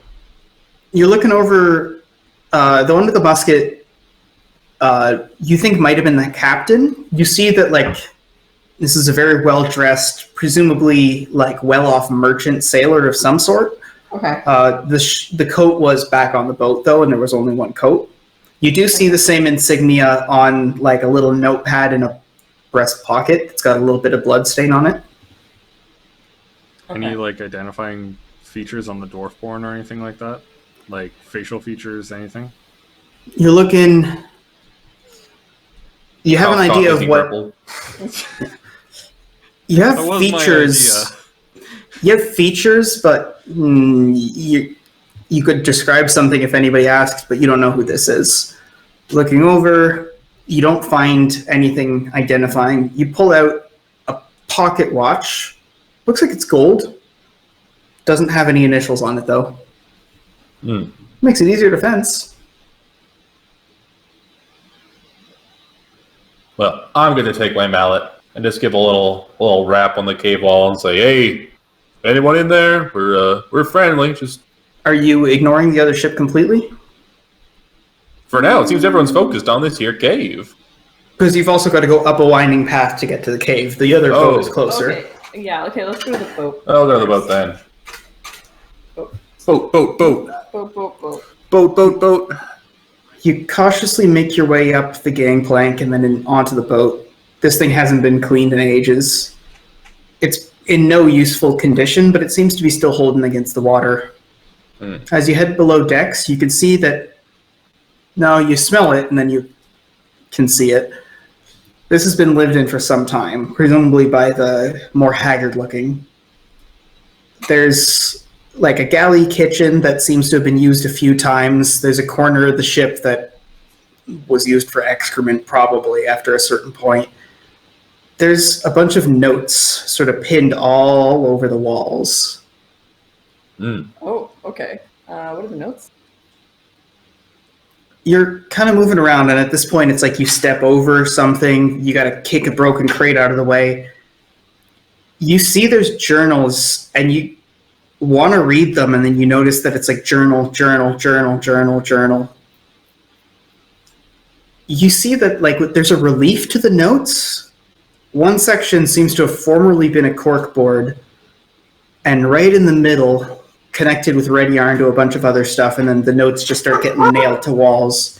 Reasonably well and coherent. It says, like, Spire of unknown origin, and then there's, like, different threads, like, visited by crew 6 years past.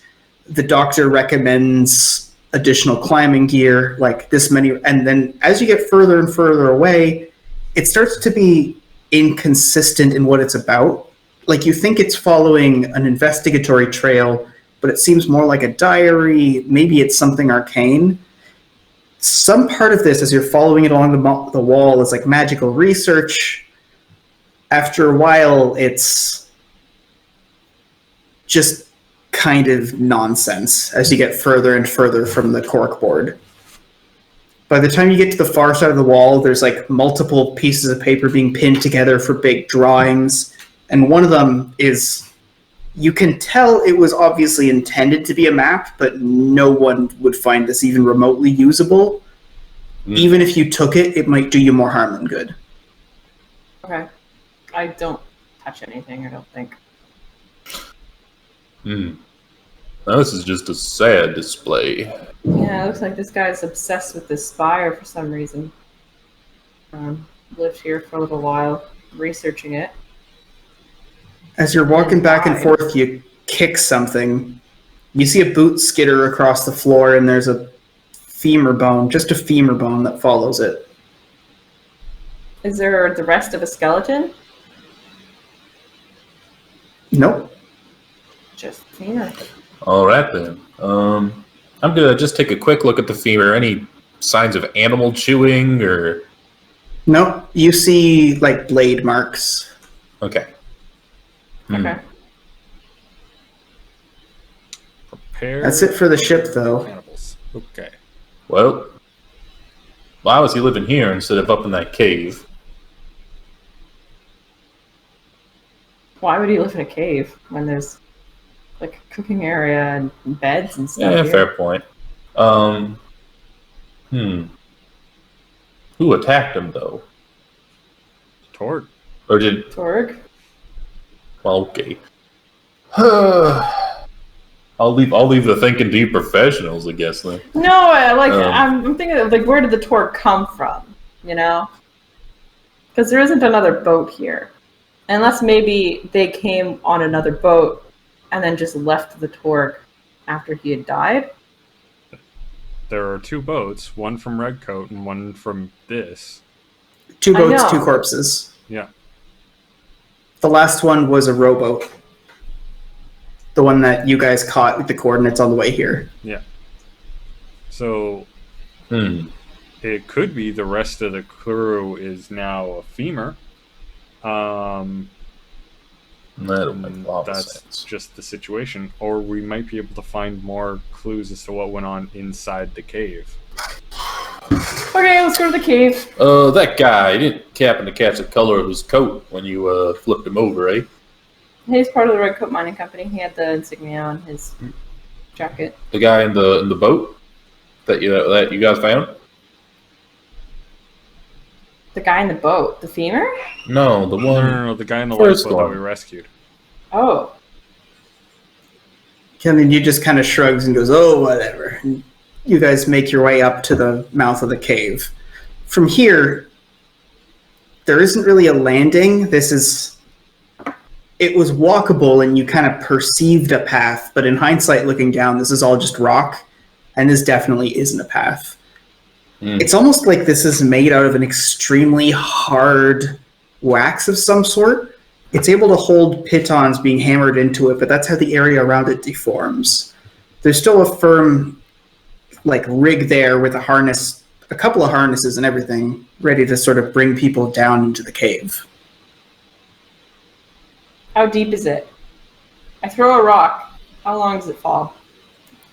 You look down and your lantern light very quickly, it's maybe 5 feet, and then it gets angular, and then you can't see because of shadows. So you there's a little chunk of this waxy stuff, you chuck it, it goes crack, pink, it bounces into the shadows, and you hear it go punk, punk, clunk, clunk, clunk, clunk.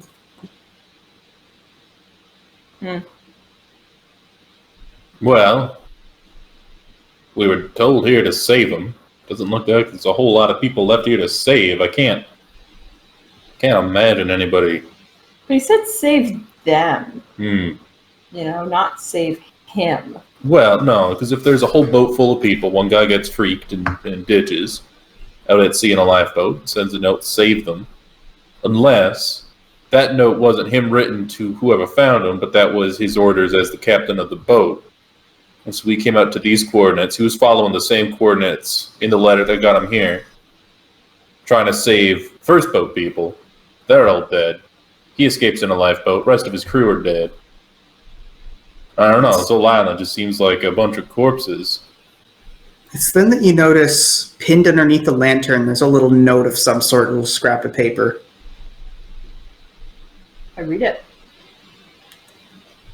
You pick it up, and it's really frayed, almost like someone had sweatily grasped it and put it in their palm and then a pocket and all that kind of stuff and reopened it a few times. There's one number that's completely illegible that's been scratched out. The other one is 10726. 10726.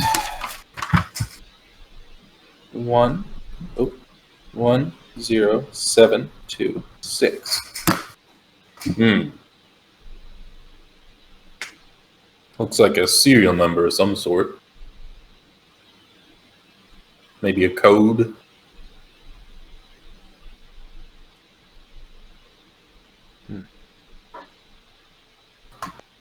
Well, if you're not going to do it, and Tiana starts to move forward and clamber down the ropes.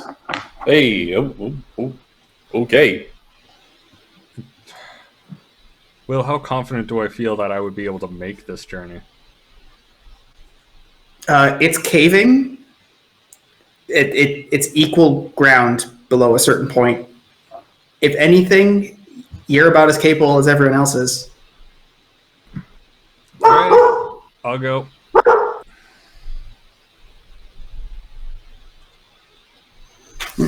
Tiana starts to clamber down. You clamber down a little bit afterwards. It's reasonably... You, if there's enough. You have to wait, definitely, so people can get further. This harness keeps going a little ways down, and it not the harness, the rope and the pitons. There's a few places where they seem unnecessary, like it's kind of shallow. After you get to that first drop, it kind of flattens. You have to go around a corner with a low ceiling.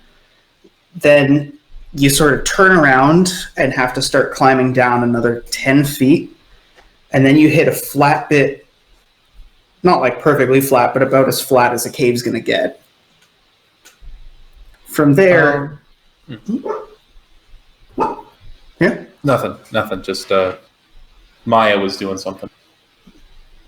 Maya's doing something. Maya doing borks. She'd work. She's not happy. Yeah, I'll follow down too. But is Conan Ye here? Because I was going to suggest maybe he keeps a watch up at the top.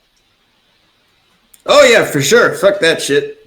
You can hear him kind of sit down and go, I'm not climbing a fucking rope. Well, I'm making my way down. All right. How many people are going down? So far, The that's three of Tiana. us. Yeah, the three of us and Tiana are the ones going down. Yeah. Okay, well, if there's already 3 of you, maybe I should stay up with Ken and Ye. Well, Bilgi and Rutger are also about Yeah. on boat and,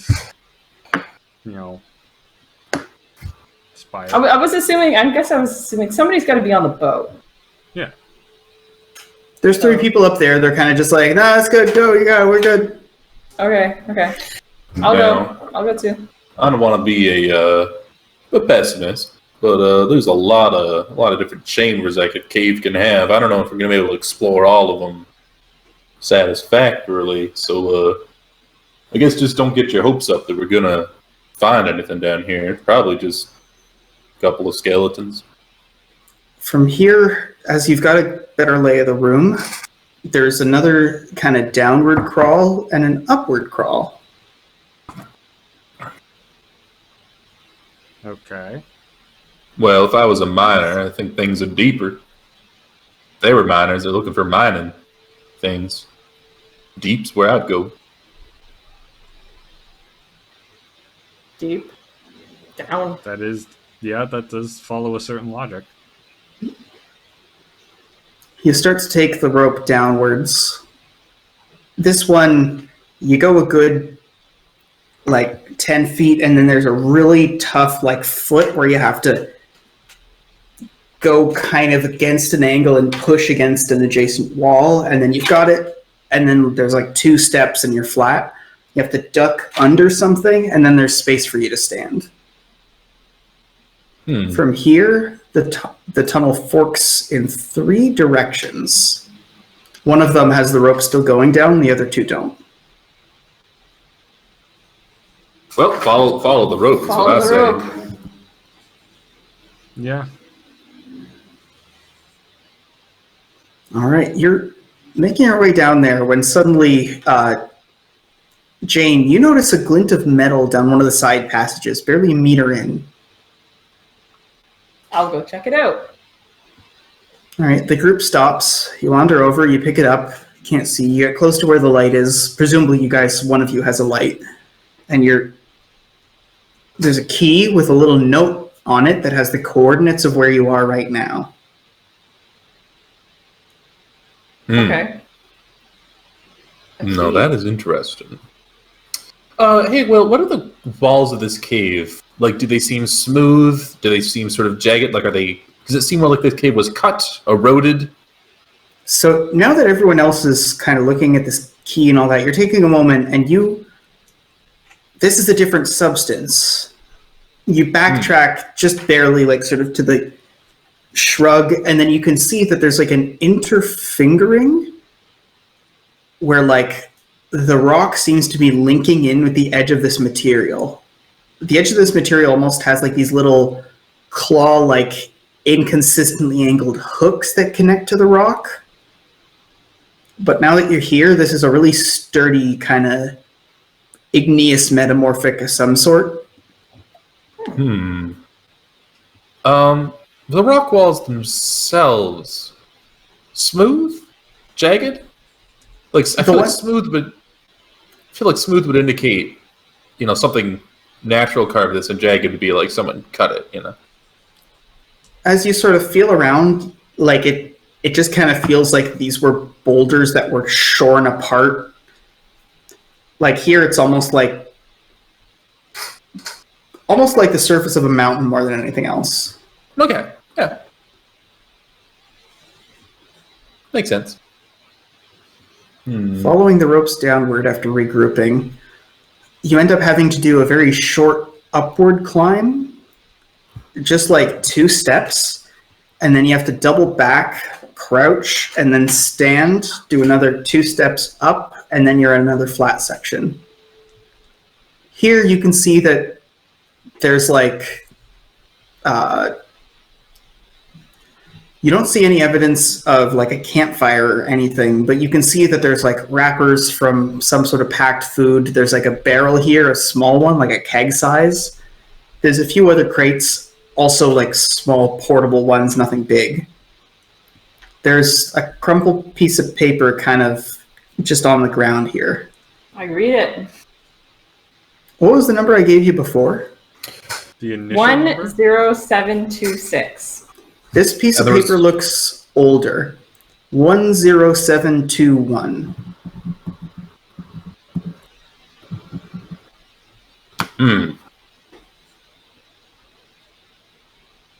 Well, that ain't good. Is there like a year? Is this a year? What is If this was year? if this was a year, it would be thousands of years in the future. Okay.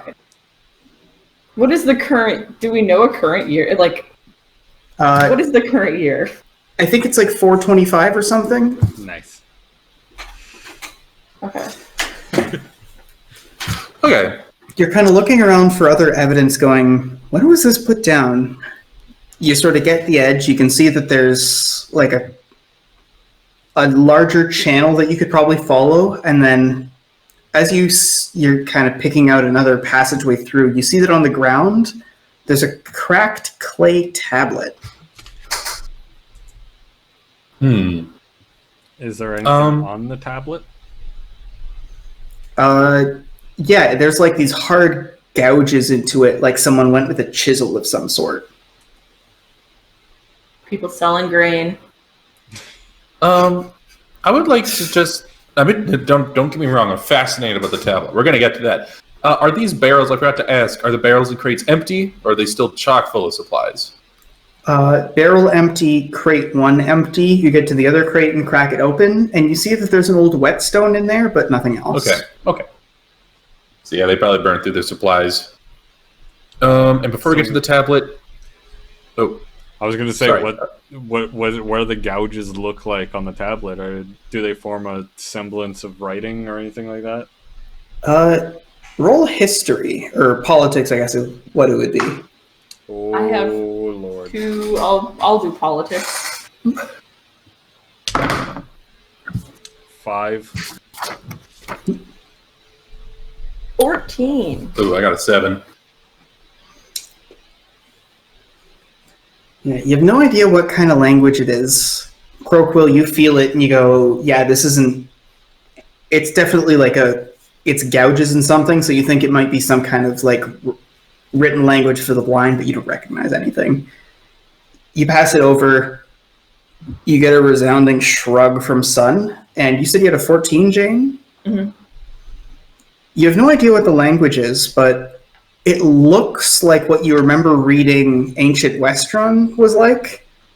You know for sure that it's an ancient clay tablet of some sort.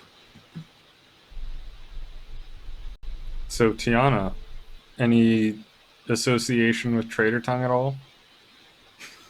I don't... Let me check something real quick. No, this would be way, way before Trader Tongue was ever a thing. Well, does the rope continue from here? Yep. The rope doesn't go into the big passage. It goes into something that you didn't realize was a passage, but hypothetically a body could go through it. It's like a crescent shape almost. I'll put the light source nearby. Does it look deep? You put the light source nearby, and it looks like this thing kind of twists early on. I'm not comfortable about sending someone through that. Speaking of comfy, hey Croakwill, how's your crow doing? Warbles has been on my shoulder the entire time. I'm presuming that Warbles left the minute you had to do the downward climb. Warbles, not cave, no cave, nope. Yeah, I'm feeling a little bit lonely. I'm starting to suggest, why don't we take the tablet back up to the rest of the crew? Yeah, I hate to leave a mystery unsolved, but I don't think we're going to gain much. Whatever these guys were looking for, I don't think they found it. And I don't think they're out of supplies. I don't know how much longer they could have lasted down here. They're probably long gone. Crow ranted at Warbles not to eat the bodies. Just don't eat the bodies. No, you're not going to eat the bodies. I kind of want to see what's on like in the crevice. Oh. Does it end somewhere? Does it open up somewhere else? It's awkward positioning, but eventually you're almost like in a recliner, and then you have to like scoot over a seat. You get about a meter, you get to where it turns. It's only about 45 degrees. You just adjust, and then before you know it, you're out again. Here, you're not a mage, right? How do you make your light? Get someone to hand me the lantern. All right, so you get through and you go, there's a way through, it's not too bad. Tiana like passes you the lantern through there, and you open it up, and like you can't see it first, you crank it a little, and there's this big gallery. From here, it's going to be really awkward, like, I don't want to say hazardous, like hiking hazardous, where you go, oh, be careful now. There's a bunch of kind of like milky clear crystals, a bunch of them kind of going floor to ceiling in these big hexagonal spears. Oh. They interlace and intersect each other in places. The rope here kind of just is suspended openly, not in anywhere you could follow it, but just so that it gets through this chamber without cutting against any crystals or anything. Well, we found the crystals. We should head back. They definitely didn't go this way, otherwise they would have started mining this. These aren't energy crystals, though. These are just kind of natural, like almost jewel-grade crystals. Okay. And you said that the rope is still going this way, right? Yep. Okay. So they did continue. Okay, I'm gonna continue on. I'm gonna push through this. Yeah, I gotta find the end of this really rope. just wanted to use it as an excuse to head back. I mean, if you want to head back, there's no shame in it. Well, I'm not gonna head back by myself. You awkwardly kind of stumble your way through. You have to steady yourself a few times, but you don't hit any sharp edges. It feels big after the previous rooms you've been in, but in reality, it maybe is only 2-3 meters across. You get to the other end, and that pocket ended as soon as it began, almost like you just walked into the inside of a geode and you're back in this rock wall. Now it goes up again. Okay. Up we go.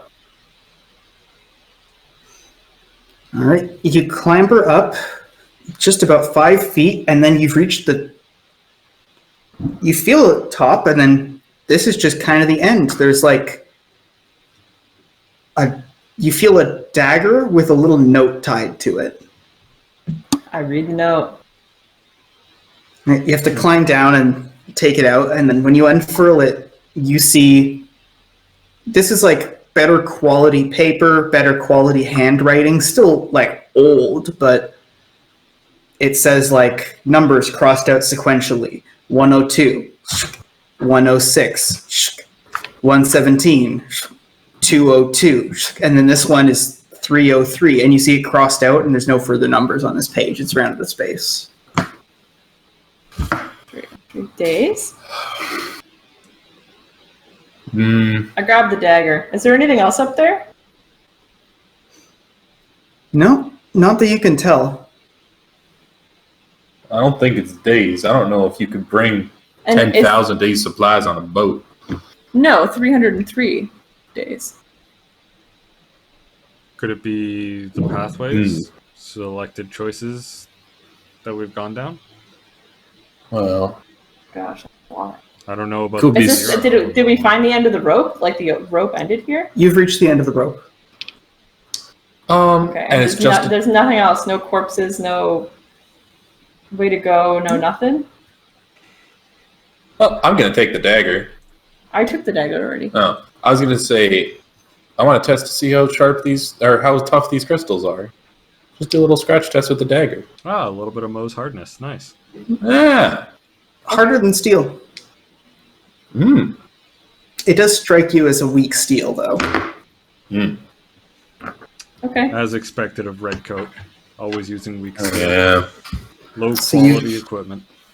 You're all at the base of this 5-foot climb after Jane went up and came back down. You do the awkward walk across the crystal room. From there, you have to kind of get into the crescent shape. There's a 45-degree angle, and you have room for a breather. Okay. I specifically want to go down the path that I found that key. Like the key without the path without the rope. I want to go down there once we get back. All right. You're not sure if it's here or if it was elsewhere. Where you are now, there's ropes that go down. There's a big kind of tunnel that a rope doesn't go down, and there's the crescent-shaped pathway you came from. Oh, there is another way to go down. Yeah, there were multiple paths that we didn't take. Oh goodness. Well, You were following the ropes. All the other paths don't have ropes. right. Okay, none of the other paths have ropes. Looking at the other paths, do they need ropes? Is this like they didn't climb down here, or they could have just casually strolled? They didn't feel the need to make a roped way. You stroll, trying to see how far it is, and you don't reach the end before you kind of reach the point where you have to regroup. Okay. Well, listen, I do really want one of those energy crystals, but I don't want the greed to get the better of us, you know. Oh, I wasn't here for the energy crystals. Wait, what were you here for? I'm trying to figure out this mystery. Where do these people go? Why did they die? Why were they here?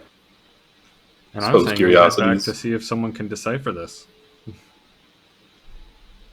All right. You make your way.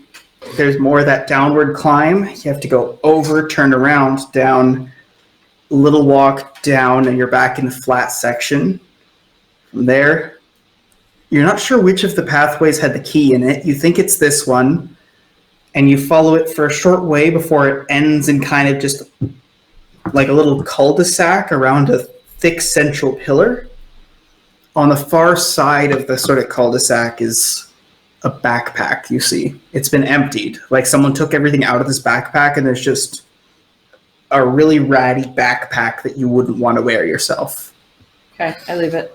Is there any of the backpack's remains scattered around? Or anything that was in the backpack, sorry?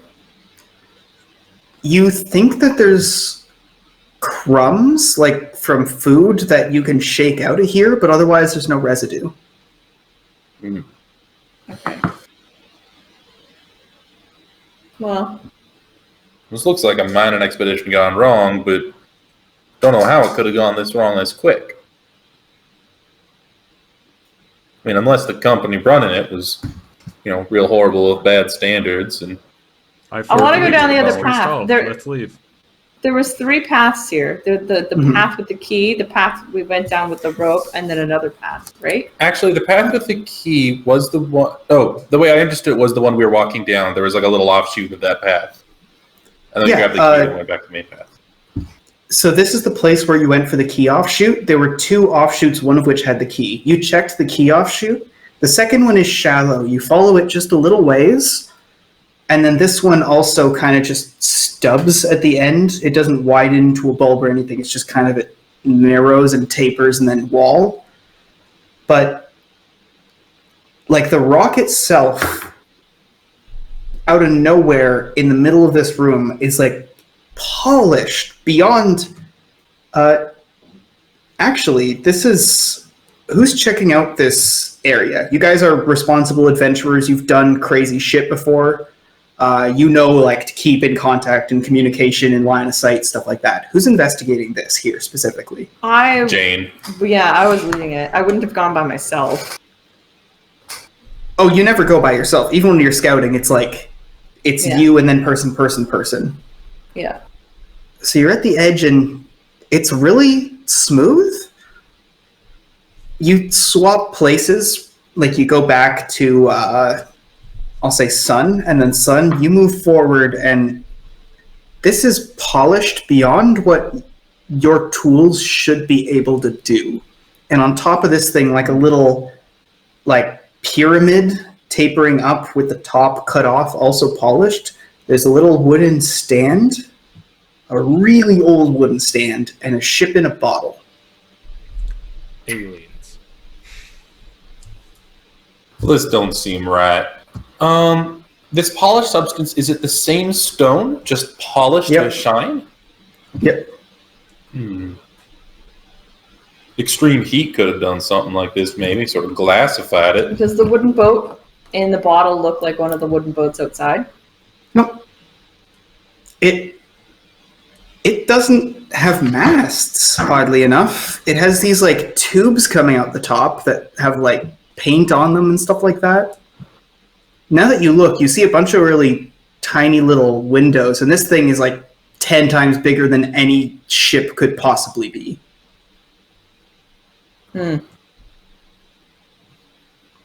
Is there a circle with 2 circles on top of it, kind of at 45 degrees?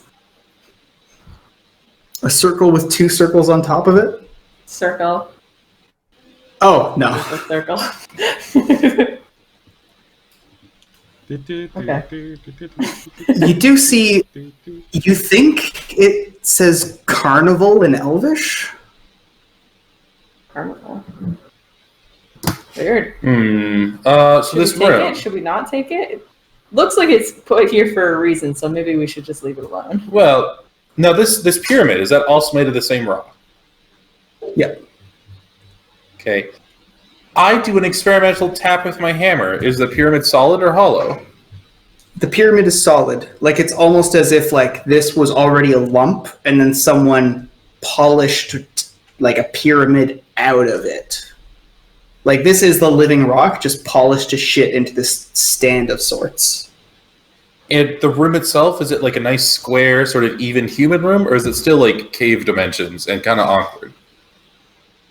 No, this is like the end of the cave. Like, this isn't a room. This isn't even something that you, as someone trying to inhabit a cave, would treat like a room. Like, this is a stub of a hallway.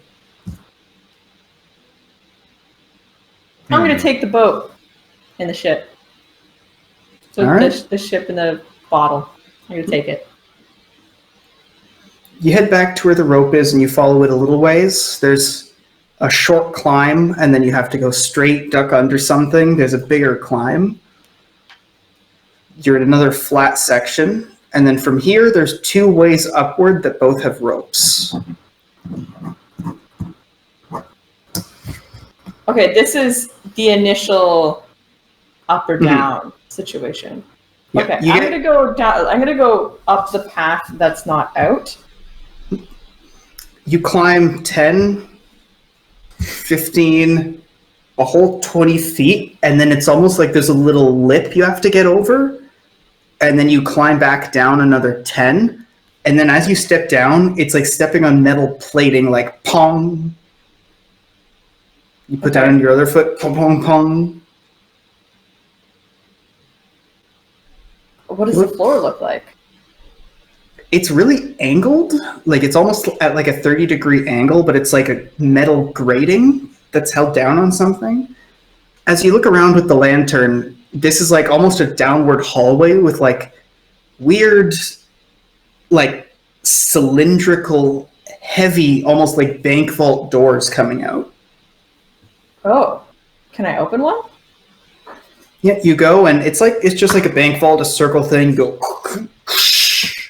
and push it open, and there's a little, almost like a little tavern bedroom, but like styled like this thing with all this like metal and paint and stuff like that.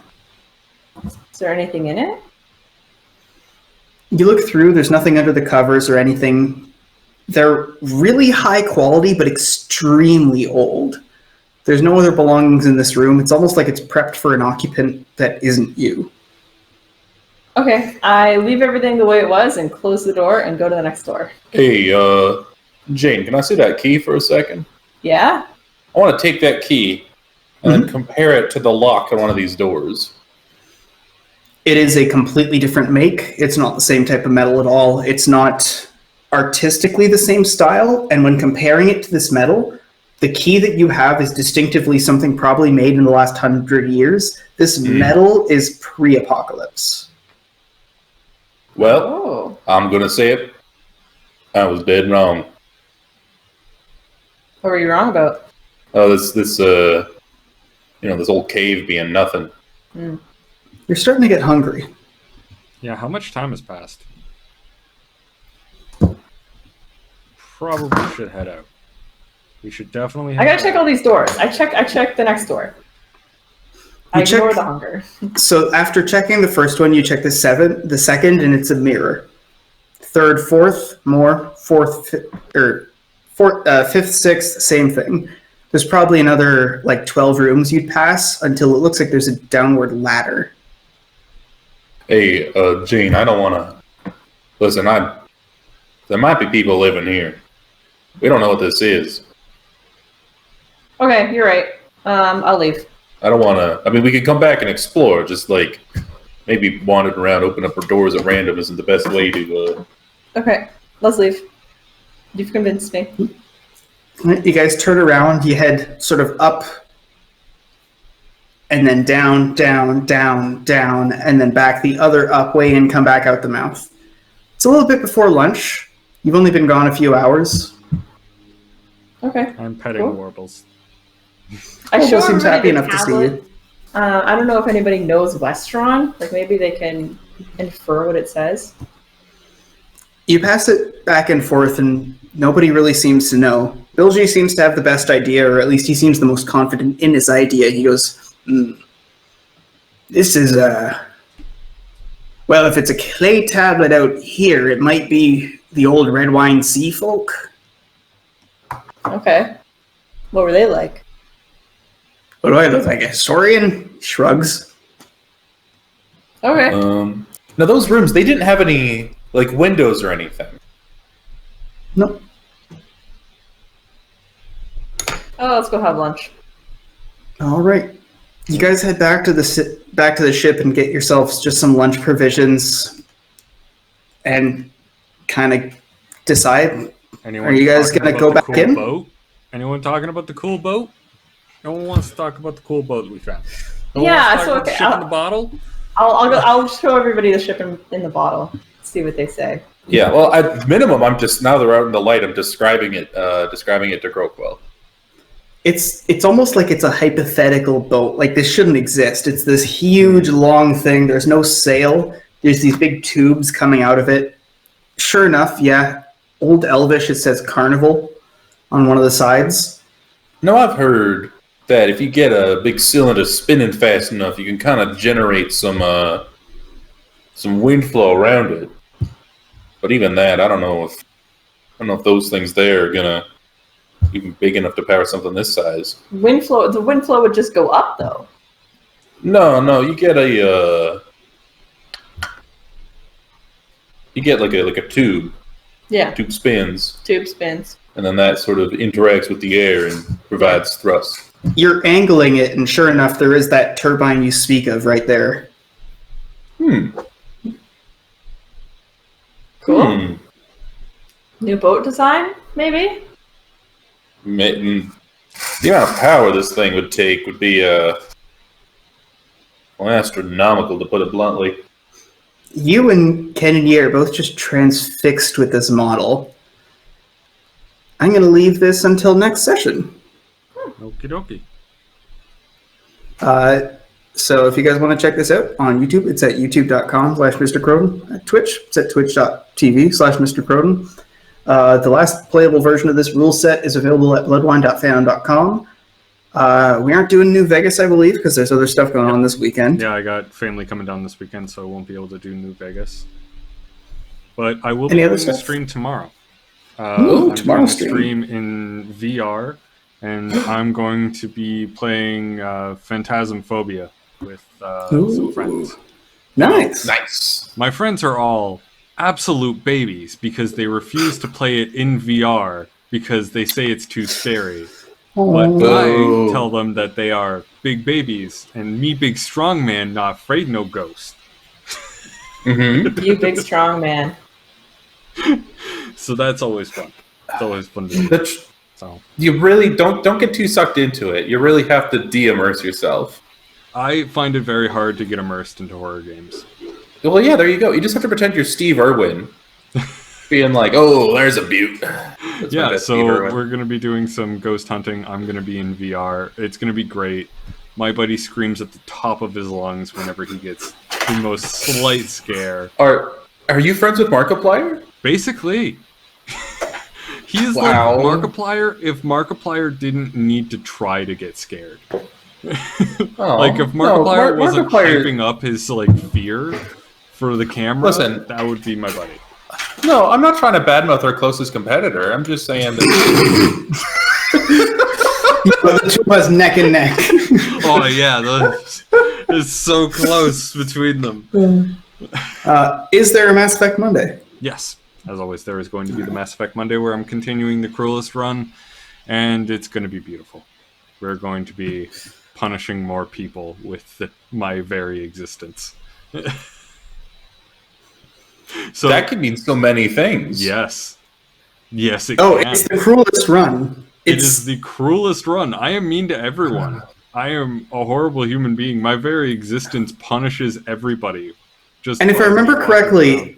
this isn't Shepard is the meanest. This is Shepard, like from a utilitarian perspective, causes the most harm to the universe. Yes. That is... Yes. It's not me just being a dick for no reason. It's me being a dick for the sole purpose of being a dick. And it's beautiful. And everyone should come out and watch. But until then, we'll see you guys next time. As always, thank you for all your support. Bye-bye.